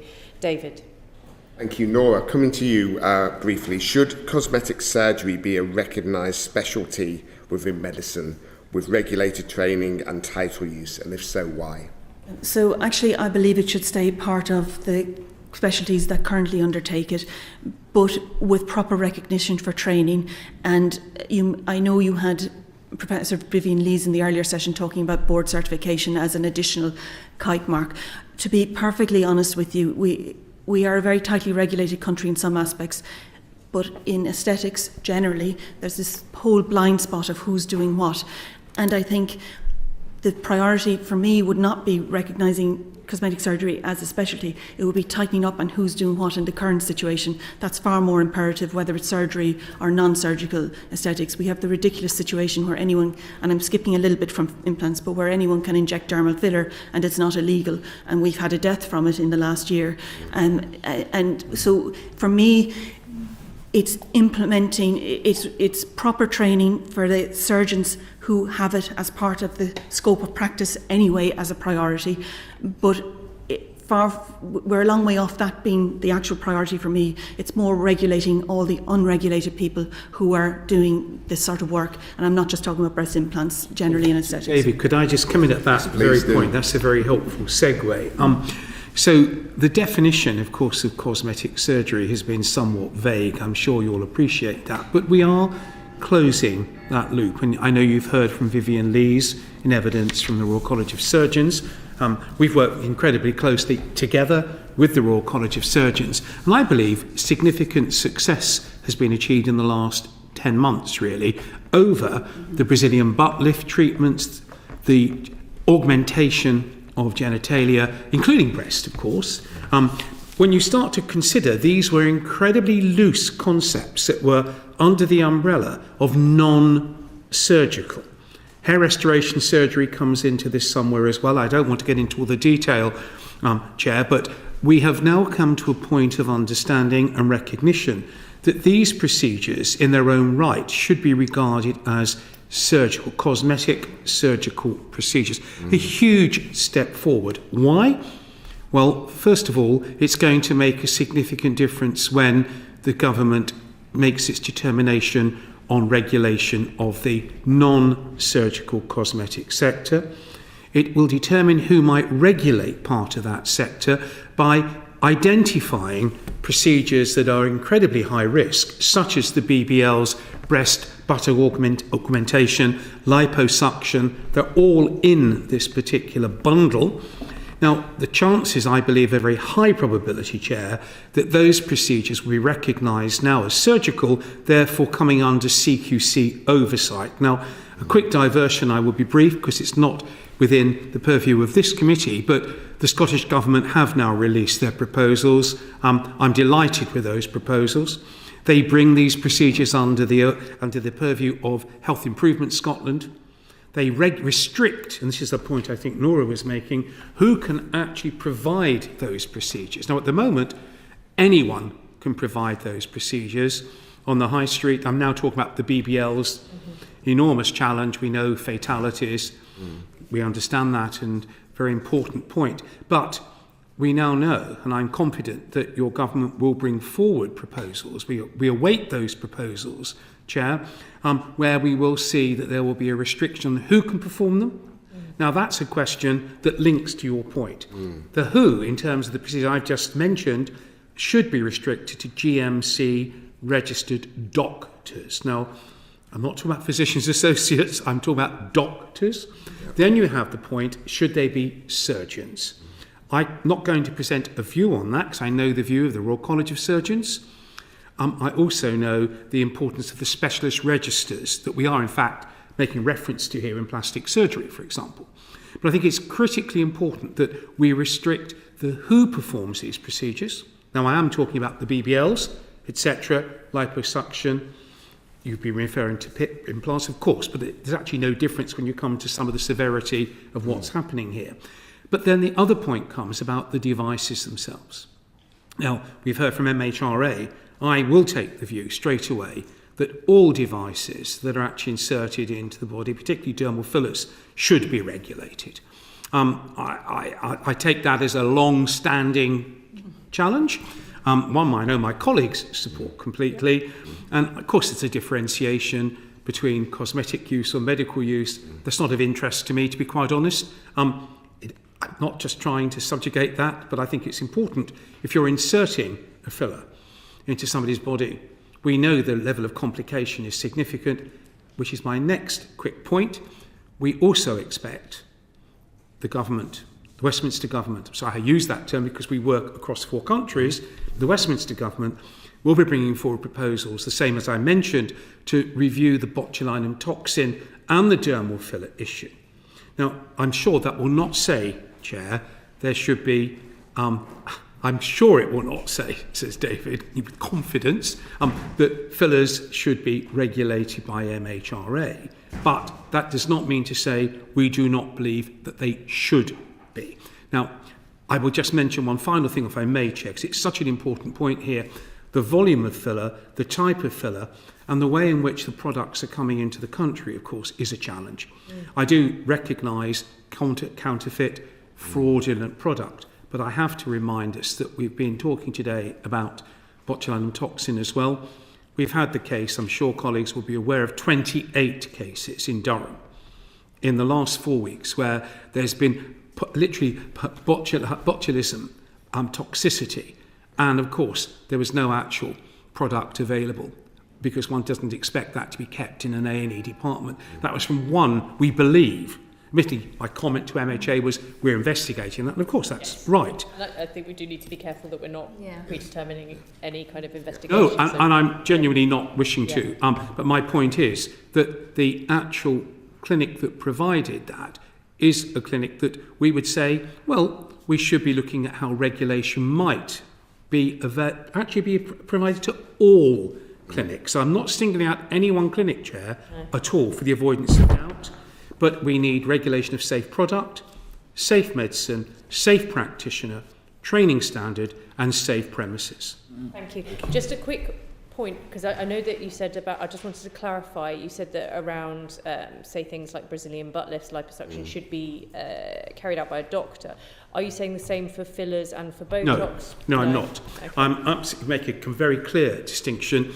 I think we will all agree the procedures that are the BBLs, etc., liposuction, they are medical procedures and they should be carried out by registered medical practitioners. I would like just to make the point, when we're looking at regulation legislation, please don't just look at the purpose of the procedure, look at the level of invasiveness, look at products retained, look at the potential complications and the skill needed to perform it, not whether it's just aesthetic or not, because actually that's irrelevant from a risk profile. It's what's the level of skill needed to perform the procedure, what's the level of invasiveness, what's the recovery, what are the potential risks. That's what should determine who's doing it, not the purpose as such. I think that's a really important point. Very important point Nora makes. So we're looking at proportionate response to risk identification. And both the Scottish Government and the Westminster Government are applying that graduation of risk, I believe. Thank you, David. Good. David, I'll put this question to you if you could briefly answer. What should be the minimum training and education required to perform non-surgical cosmetic procedures? Thank you. Very important question. One that I chaired the Health Education England work on behalf of the then Department of Health on setting those standards with colleagues. So there is actually a graduated approach to this. So we have some very straightforward procedures taking place in the high street, such as microneedling, etc., right through to hair restoration transplant, for example. So you've got to look at this continuum of risk. So the minimum standard of training should be a standard that's been formally identified across the 4 countries of the United Kingdom at an agreed standard of competence, knowledge, and actually behavioural input in terms of attitude, because it's a professional standard. And that is something we believe firmly in. And I think, Chair, it's important to note that it would be absolutely unacceptable to restrict access to training just to clinicians for some of those procedures. So we are very clear that there should be a standard of education and training determined as part of the government's proposed new regulation. Scotland is proposing to do that, we now know. I've every reason to think Westminster will say the same. But we have to determine that standard. And that standard would need to be proportionate to the risk of the treatment that's being provided. So we've already agreed that the procedures such as the BBLs, etc., should be restricted to doctors and others.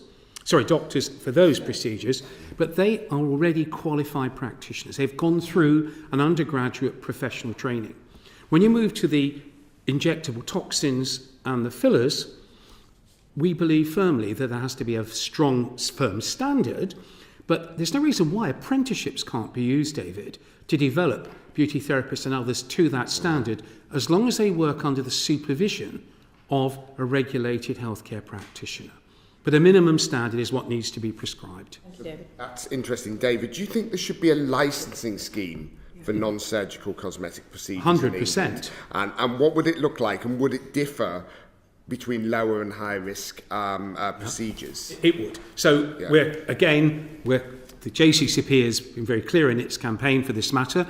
We've worked very closely with colleagues in both houses, to be quite honest, on this, and in colleges in Scotland. So we're saying that where you come to the point of those procedures that are really high risk, the BBLs, we're also talking about ablative lasers, by the way, CO2 lasers.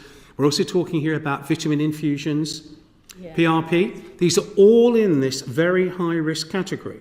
not just about surgery, with respect to my colleagues, I'm sure they'd agree, because the techniques of actually using blood products, etc., they should all be restricted, in my opinion, to the CQC with regard to regulation, not licensed, but CQC regulated, and should all be the subject of restriction to appropriately trained healthcare practitioners. When you get to the point of the injectable toxins and the fillers, then we come to a potential licensing model, and certainly for those such as microneedling. But that's a differentiation of local authority licensing. But the most important point is one common standard of education and training across all. And by the way, Chair, may I put in very quickly, we need to be very aware of the UK internal market issue, because we are looking for one standard across 4 UK countries. Anything less than that would be totally unacceptable and would be a failure in patient safety and public protection. No, I understand that. Thank you. I'm very conscious of time, so final question for you, Dave, because we've still got a number of other questions for everybody else. How might stricter training and licensing schemes affect the cost and availability of non-surgical cosmetic procedures? Yes, well, there's absolutely no question that training costs money. I mean, I think we have to accept that. But I do think the market itself will start to drive this in the right direction.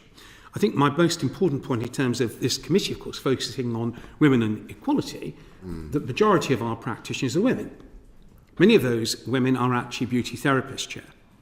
And they will need to attain additional training should a mandated statutory scheme of licensing come on board. The first thing I will say, I do not believe there should be a restriction on who can access the training, by the way, for those procedures that are non-medical, non-high risk, those that are falling into the we call those red procedures, if I might make it quite simple.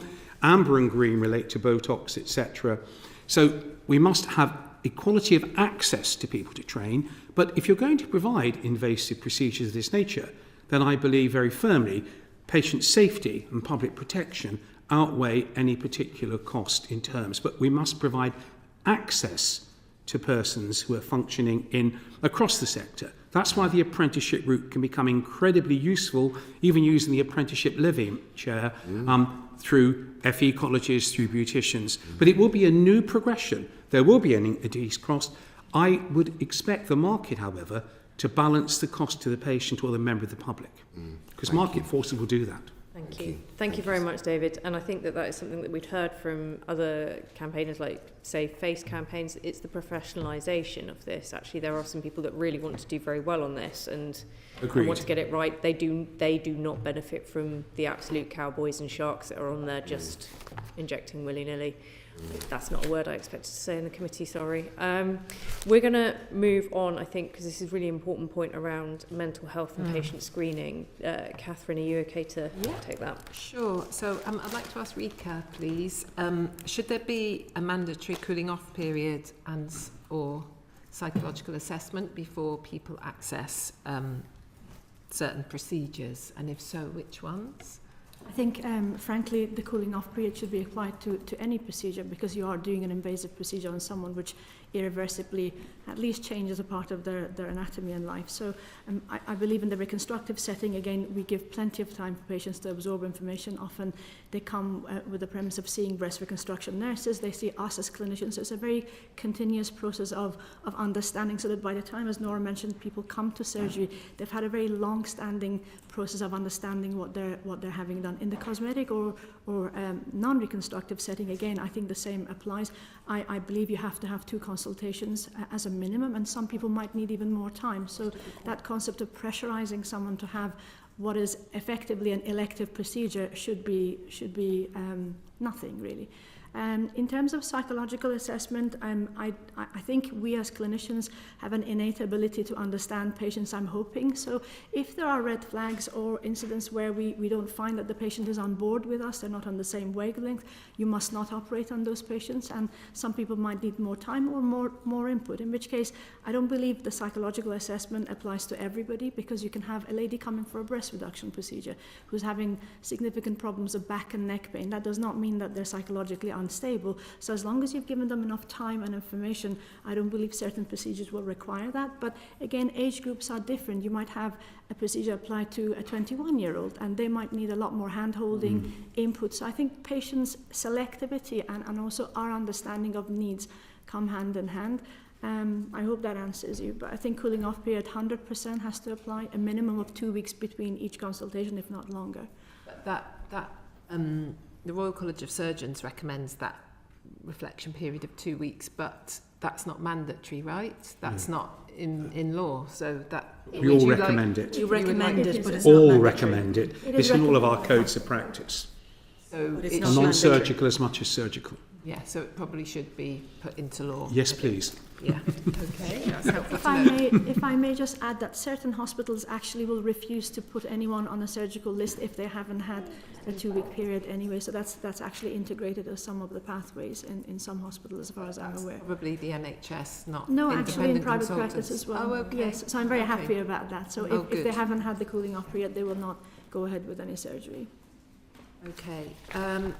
The next question is around children, and I know Save Face, the amazing campaigning organisation, did some work on this. They sent some 17-year-olds out to try and book appointments at clinics, and I think 4 out of 5 of them weren't asked to show their age, or sorry, more than that. Yes. Of the 8 clinics, 6 failed to mention ID during a consultation, and 7 said the girls who were only 17, but they told them they were older, they failed to check for ID, which is just appalling in my view. So is there any evidence, like Save Face found, that children in England and Wales, I might have to ask, are accessing cosmetic procedures illegally?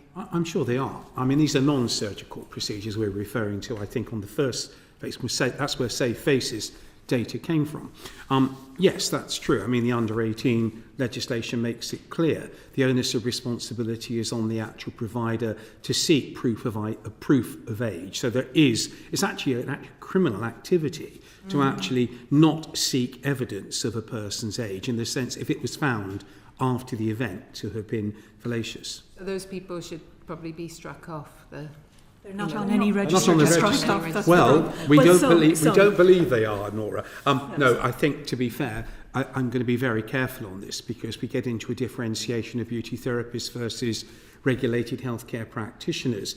I think what we probably are better to say, if you don't mind, is that in an unregulated market, there is no actual responsibility in law, as far as we can tell on this. So the point is, how can you strike somebody off? And that's what Nora's referring to, if they're not a registered practitioner. And that is exactly, I mean, we heard from Sasha in the horrendous treatment that she ended up with her liquid Brazilian butt lift, and that person is still doing their work on the high street. I think that's where the licensing scheme will transform things if it's properly implemented, because I'm not saying every problem is related to an unregulated practitioner, but there's more of a consequence for a regulated practitioner, and also you keep track. You know how many are out there. You know where they're practicing. It's freely available online that I'm registered with the GMC, but the unregulated practitioner, how do you know who they are? How do you know how many they are? How do you know where they are? What do you do if there's a problem? There's no recourse. So it's not that every procedure has some risks regardless of who carries it out. You would like to hope that the more qualified the practitioner, the lower the risk, and the more medical the environment, the better able to cope with a complication the environment is, should it happen. But there's also a consequence for a medical practitioner or a nurse or a dentist if they essentially have performed negligence or professional misconduct. We can be struck off. We have to have insurance. If you're not on any register and have no regulatory oversight, who do you go to? There's nobody. But Elaine would you like to add anything, Elaine? No, I agree with everything Nora says. Okay, thank you. We've resorted to environmental health officers helping at times, because literally the problems fall under no other category. They're not in a CQC premises, they're not a doctor, they're not a dentist, they're not a nurse. It's sort of an environmental health problem because it's nobody else's problem. And we have over 400 environmental health officers who have shown interest in accepting the advice from my colleagues to my right on that very point of determining who should be an appropriate professional for those procedures. Thank you, Catherine. Nora, you mentioned there, as well as licensing, insurance. Should people that are carrying out these procedures, the non-surgical ones, have insurance? Yes. Absolutely. Yes, okay. absolutely. 100%. Completely. Everyone carrying out, no matter who they are, should have insurance. Yeah. There will be different levels of insurance for different procedures, but yes is the short answer to that. Okay, thank you very much. Kiris? Mine sort of expands on that point, actually, my question. So is there a need for clearer pathways to recourse for patients who have experienced complications from following procedures? And if so, what should that recourse and some of those pathways look like? So we touched on insurance, but are there any other sort of ideas that you have? I seem to be doing a lot of the talking, but shall I start with this? Yes, but the first step is having sort of a list of who's doing what, so that you know, and I'm not, that's whether we're talking about beauty therapists or doctors or nurses, having a licensing scheme or a register so you know who's doing what. Then you have sort of a list to ensure that people are insured. But again, first of all, it boils down to the pre-treatment discussion, so the patient is aware of the risks, is aware of the aftercare offered, is aware of what's covered, what will be an additional cost, so that all of that is upfront ahead of a procedure, not discovered afterwards that actually, well, it's another X number of pounds to fix that, or no, I don't do that, I would refer you somewhere else. So it's having all of that laid out beforehand. There would need to be different levels and types of redress depending on the nature of the procedure. For example, Botox would be different to surgery. Microneedling would be different to an injectable. So it isn't as simple as one pathway would fit all, but everyone undertaking these treatments should have a level of aftercare and a sort of a pathway for managing complications. And it is okay if they refer to someone else, if it's an agreed pathway, if that person is better to manage that particular situation. That's not necessarily, for example, I'm just say a nurse who's licensed to do fillers, who maybe works in a clinic with a doctor, if a complication happens that they send the patient to the doctor, that's not negligence. There is a pathway in place. So the actual pathway will depend on the level of procedure and the practitioner doing it. But there is a gap. Sorry, David, just one second. Riker wanted to come in. Just a very quick interlude. Just for hospitals who are carrying out procedures, there's generally speaking an agreement whereby within a year, if anything emergent happens or as an emergency procedure, you're covered. And also if any small modifications are required or based on assessment, if anything has not gone to plan, then that hospital generally covers any kind of recourse from that point of view. But of course the problem that I'm hoping we'll come to is the whole episode of cosmetic tourism and what happens when patients come with quite catastrophic complications, which I'm hoping we'll touch upon. So they're two very different concepts, really, what goes on in this country and in what setting and what goes on outside. Thank you, Kiris. We'll come on to that now, just quickly, because we have touched on it quite a bit before I come to Catherine. In terms of cosmetic tourism, Riker, what work has BAPS done to educate the public on the risks of cosmetic tourism, and have those campaigns been effective? And do you think the government needs to do more in this at all? I think Nora can answer from the BAPS perspective, but certainly from an NHS perspective, because we are at the forefront of receiving, although I'm sorry to say, some disasters coming through. So we are on a weekly basis still seeing the byproducts of complications coming through. And I think education plays such an immense part, not just through our organisations of BAPRAS and BAPS, but also through a wider media setting, whereby I think with awareness of generalised coverage of these problems, some of us are featuring in more widespread kind of media coverages. I think the population really needs to be educated about what can catastrophically go wrong. And is there a need for a specialised insurance for those that are going to seek cosmetic surgery? Because whether we like it or not, particularly if this becomes more regulated in the UK, we may well see an increase in cost of specific kind of surgeries or cosmetic procedures. We can't stop people going to do this. So is there another way that we can protect people if it goes wrong? And there has been some evidence given to our committee that actually there are fewer issues with cosmetic procedures done abroad because they are done by medically trained professionals rather than on their high streets. It's a little bit of a mixed bag on that front. There are excellent clinics with excellent results overseas. There are some very poor results and poor patient selection cases coming back. It's not as black and white as that. Ideally, insurance would be the answer. It's quite a difficult thing to get insurance in place for obvious reasons, but that would be the ideal situation. In terms of what has BOPS as an organisation done, we've approached this on a few fronts. We've actively engaged with the Department of Health. We've attended the various roundtables that have happened with stakeholders at the College of Surgeons. We have tried to embark on patient education via media and be as available as possible. We recognise that, as you said, you can't stop people going. So we have put together a list of things. If you are going to go, this is what you should look for. And some aspects are the same as anyone should look for here. But there are additional aspects to consider if you go overseas. Do you know how to check the quality of your surgeon? I'm speaking from a surgical perspective. Do you know how to check the quality of your surgeon and the clinic or hospital? Because it's different in every country. You can check it online here. I mean, I know not everyone knows how to do it here either, but the specifics vary from country to country. How are you going to access aftercare? Routine aftercare. Remember, it's not just complications, it's routine follow-up as well. What happens if there's a complication before you go home and you have to stay out there longer? And is there an extra cost? What happens if there's a complication when you come home? So those are the additional extras. We started a database a couple of years ago, and it's not complete data. I don't think anyone has complete data, to ask members and other medical professionals to submit no patient identifying data, but cases, so we get a sense of what's going on.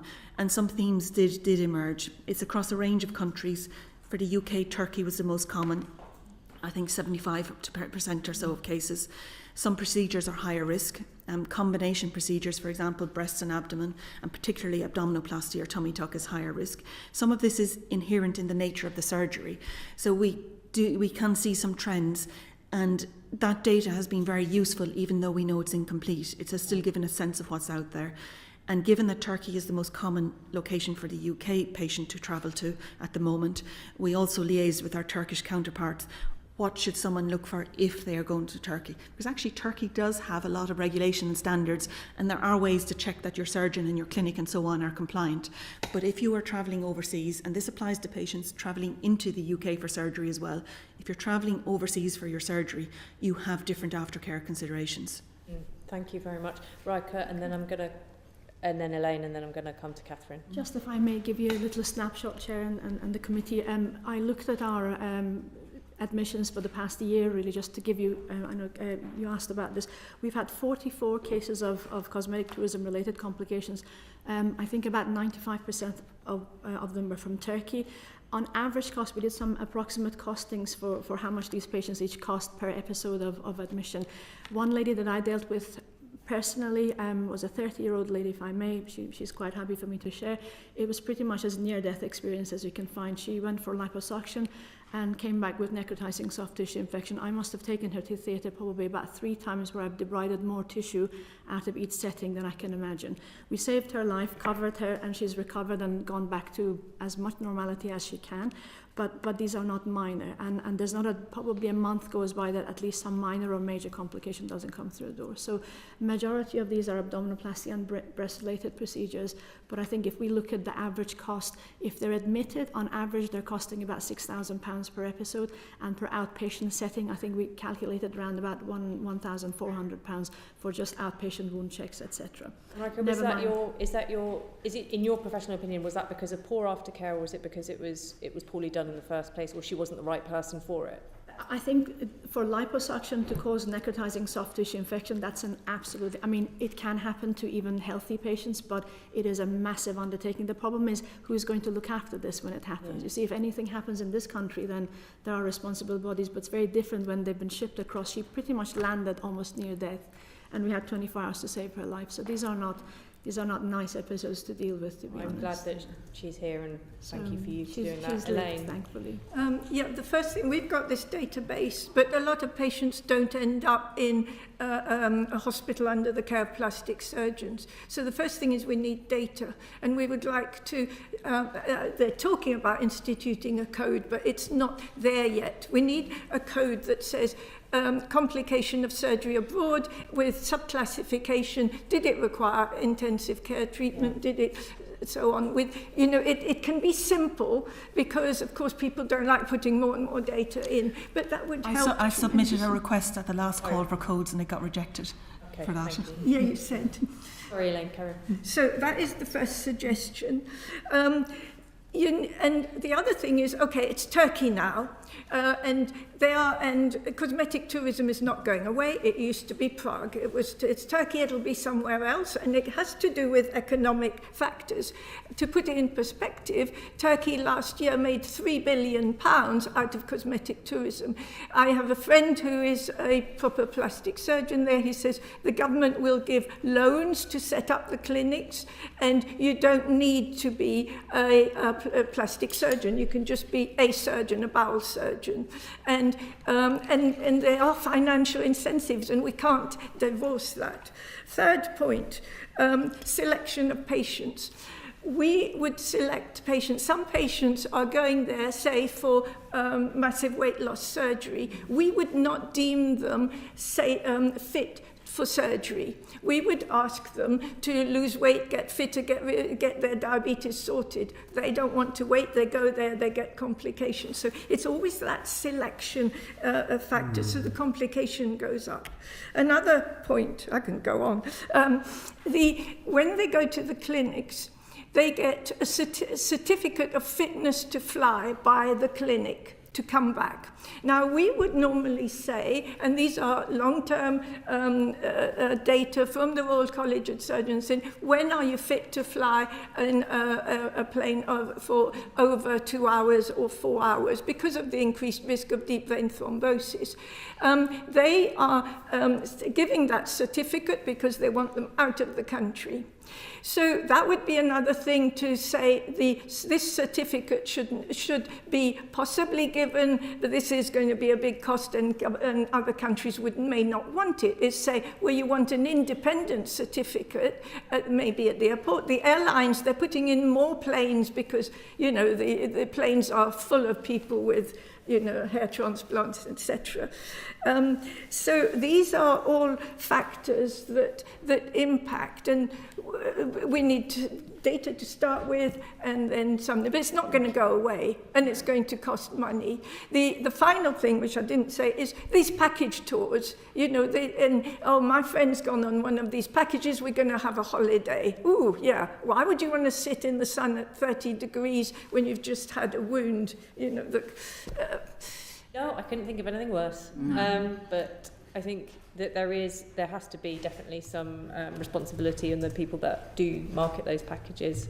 I'm just going to come to Catherine next, and this probably follows on nicely, actually, because we're going to talk about marketing and social media, and this is the last bit of our section. Yeah. Before we start, if there's anything that you want to follow up on, or you feel that we haven't been able to explore as fully as you'd like, please follow this up with written evidence or anything else, because I think it is really important that we get the benefit of your expertise as much as we can. So, Catherine. Thank you. Yeah, so, I mean, we've just talked about people going abroad to have procedures done, and obviously there's got to, you know, how are people finding out about all these different procedures, and how I think what we want to explore now really is about the online and social media space. And what my question is, what more can be done to hold clinics and individuals accountable for misleading or high-pressure advertising? There's been cases on TikTok. I'm going to start with you, Elaine, if I may. So how can we hold clinics and individuals accountable for misleading advertising or kind of influencer videos on social media platforms, especially those that target the young or vulnerable audiences? That is beyond my remit. I can answer your next questions, but not the how we can target. Certainly, the people are, their life is very much online and with social media, and they want to be part of the horde and the group of, and this influencer is making money. There's a beauty premium in jobs, in getting a better job, if you, not for all jobs, if you look good. And if you look at actually, and it's not so much in the UK yet, but go on the websites of aesthetic surgeons in America, and they will say, and that's for men and women, if you have this improvement, this aesthetic improvement, you will be more likely to get a job at an interview and, to do well and to make more money. And that is true. It's not doesn't work for jobs in the tech sector. And one thing, because, you look good, it's this subconscious bias. People, see an influencer with lips like this who is making £1 million. Well, I want lips like that. Well, I don't, but, And the one thing that I would like to say before Nora says, which nobody's covered so far, is how everything we're talking about is going to change tremendously with AI. And this is going to be an exponential change, and it affects information. If you now look on Google, you just put something on Google, the information is changing weekly, exponentially, and it's taking over. So we need to think almost beyond the social media to think how the information is going to be imparted. Does anyone on the panel think the Advertising Standards Authority is effectively... Can I come in? Because we have an agreement with the ASA. In fact, I sat here at a Health and Social Care Select Committee not so very long ago with the ASA. So the Advertising Standards Authority, I think there are two parts to the question, if you don't mind. One, Samantha had raised, and you've raised it too, Catherine, is for younger people and the actual fact of influencing young people. So there has been a significant amount of work now undertaken by the ASA. I can't speak for them, but we have evidence of the number of actual posts that they've now taken down, particularly relating to advertising procedures where they show before and after images and influencing young people. That's the first thing I'll say. Second is working really closely with the Mental Health Foundation. There's been a lot of work being undertaken now in schools. This is one of Samantha's questions. Producing documentation almost in cartoon fashion in some ways for younger people and for parents. And that's the other big influencer coming in here. Parental control, of course, on censoring access to social media, but also, interestingly, parental influence for children looking at certain TikTok images as well. So we've been trying to influence parents as much as young people here. Yeah, and I think with our other inquiries around non-consensual intimate image abuse, we found that actually parents aren't equipped, and there aren't the standardised tools enabling us to do that. You can limit access to certain sites and social media sites once you're in the house, but you can't do it when you're out. That's absolutely so correct. I think that, Catherine, you've got some other questions. You had another question you hadn't finished, I think. No, I think that was it. That was it? Yeah, Okay, I think so. I mean, part of it's about algorithms, isn't it? It is about algorithms. And people getting and trying to read those algorithms, but also the online issues are very important here in terms of other legislation that's been passed. So I think that's now some of that's been picked up. On the Online Safety Act, I think that there has definitely there was argument around whether this is legal but harmful and whether this should actually fall into scope of protections, and we have not seen that, and particularly for vulnerable adults, not just young people, people who are particularly vulnerable to this. Yes. And we had big conversations about eating disorders, for example, and exactly, body dysmorphia. And none of that is going to be covered by the OSA, unfortunately. Thank you very much for all of your time. Like I said, if there isn't anything that you think we covered fully, or if there's other things that you would like to input into the inquiry, please do. Thank you so much for your time. This brings this session to a close. Order. Thank you.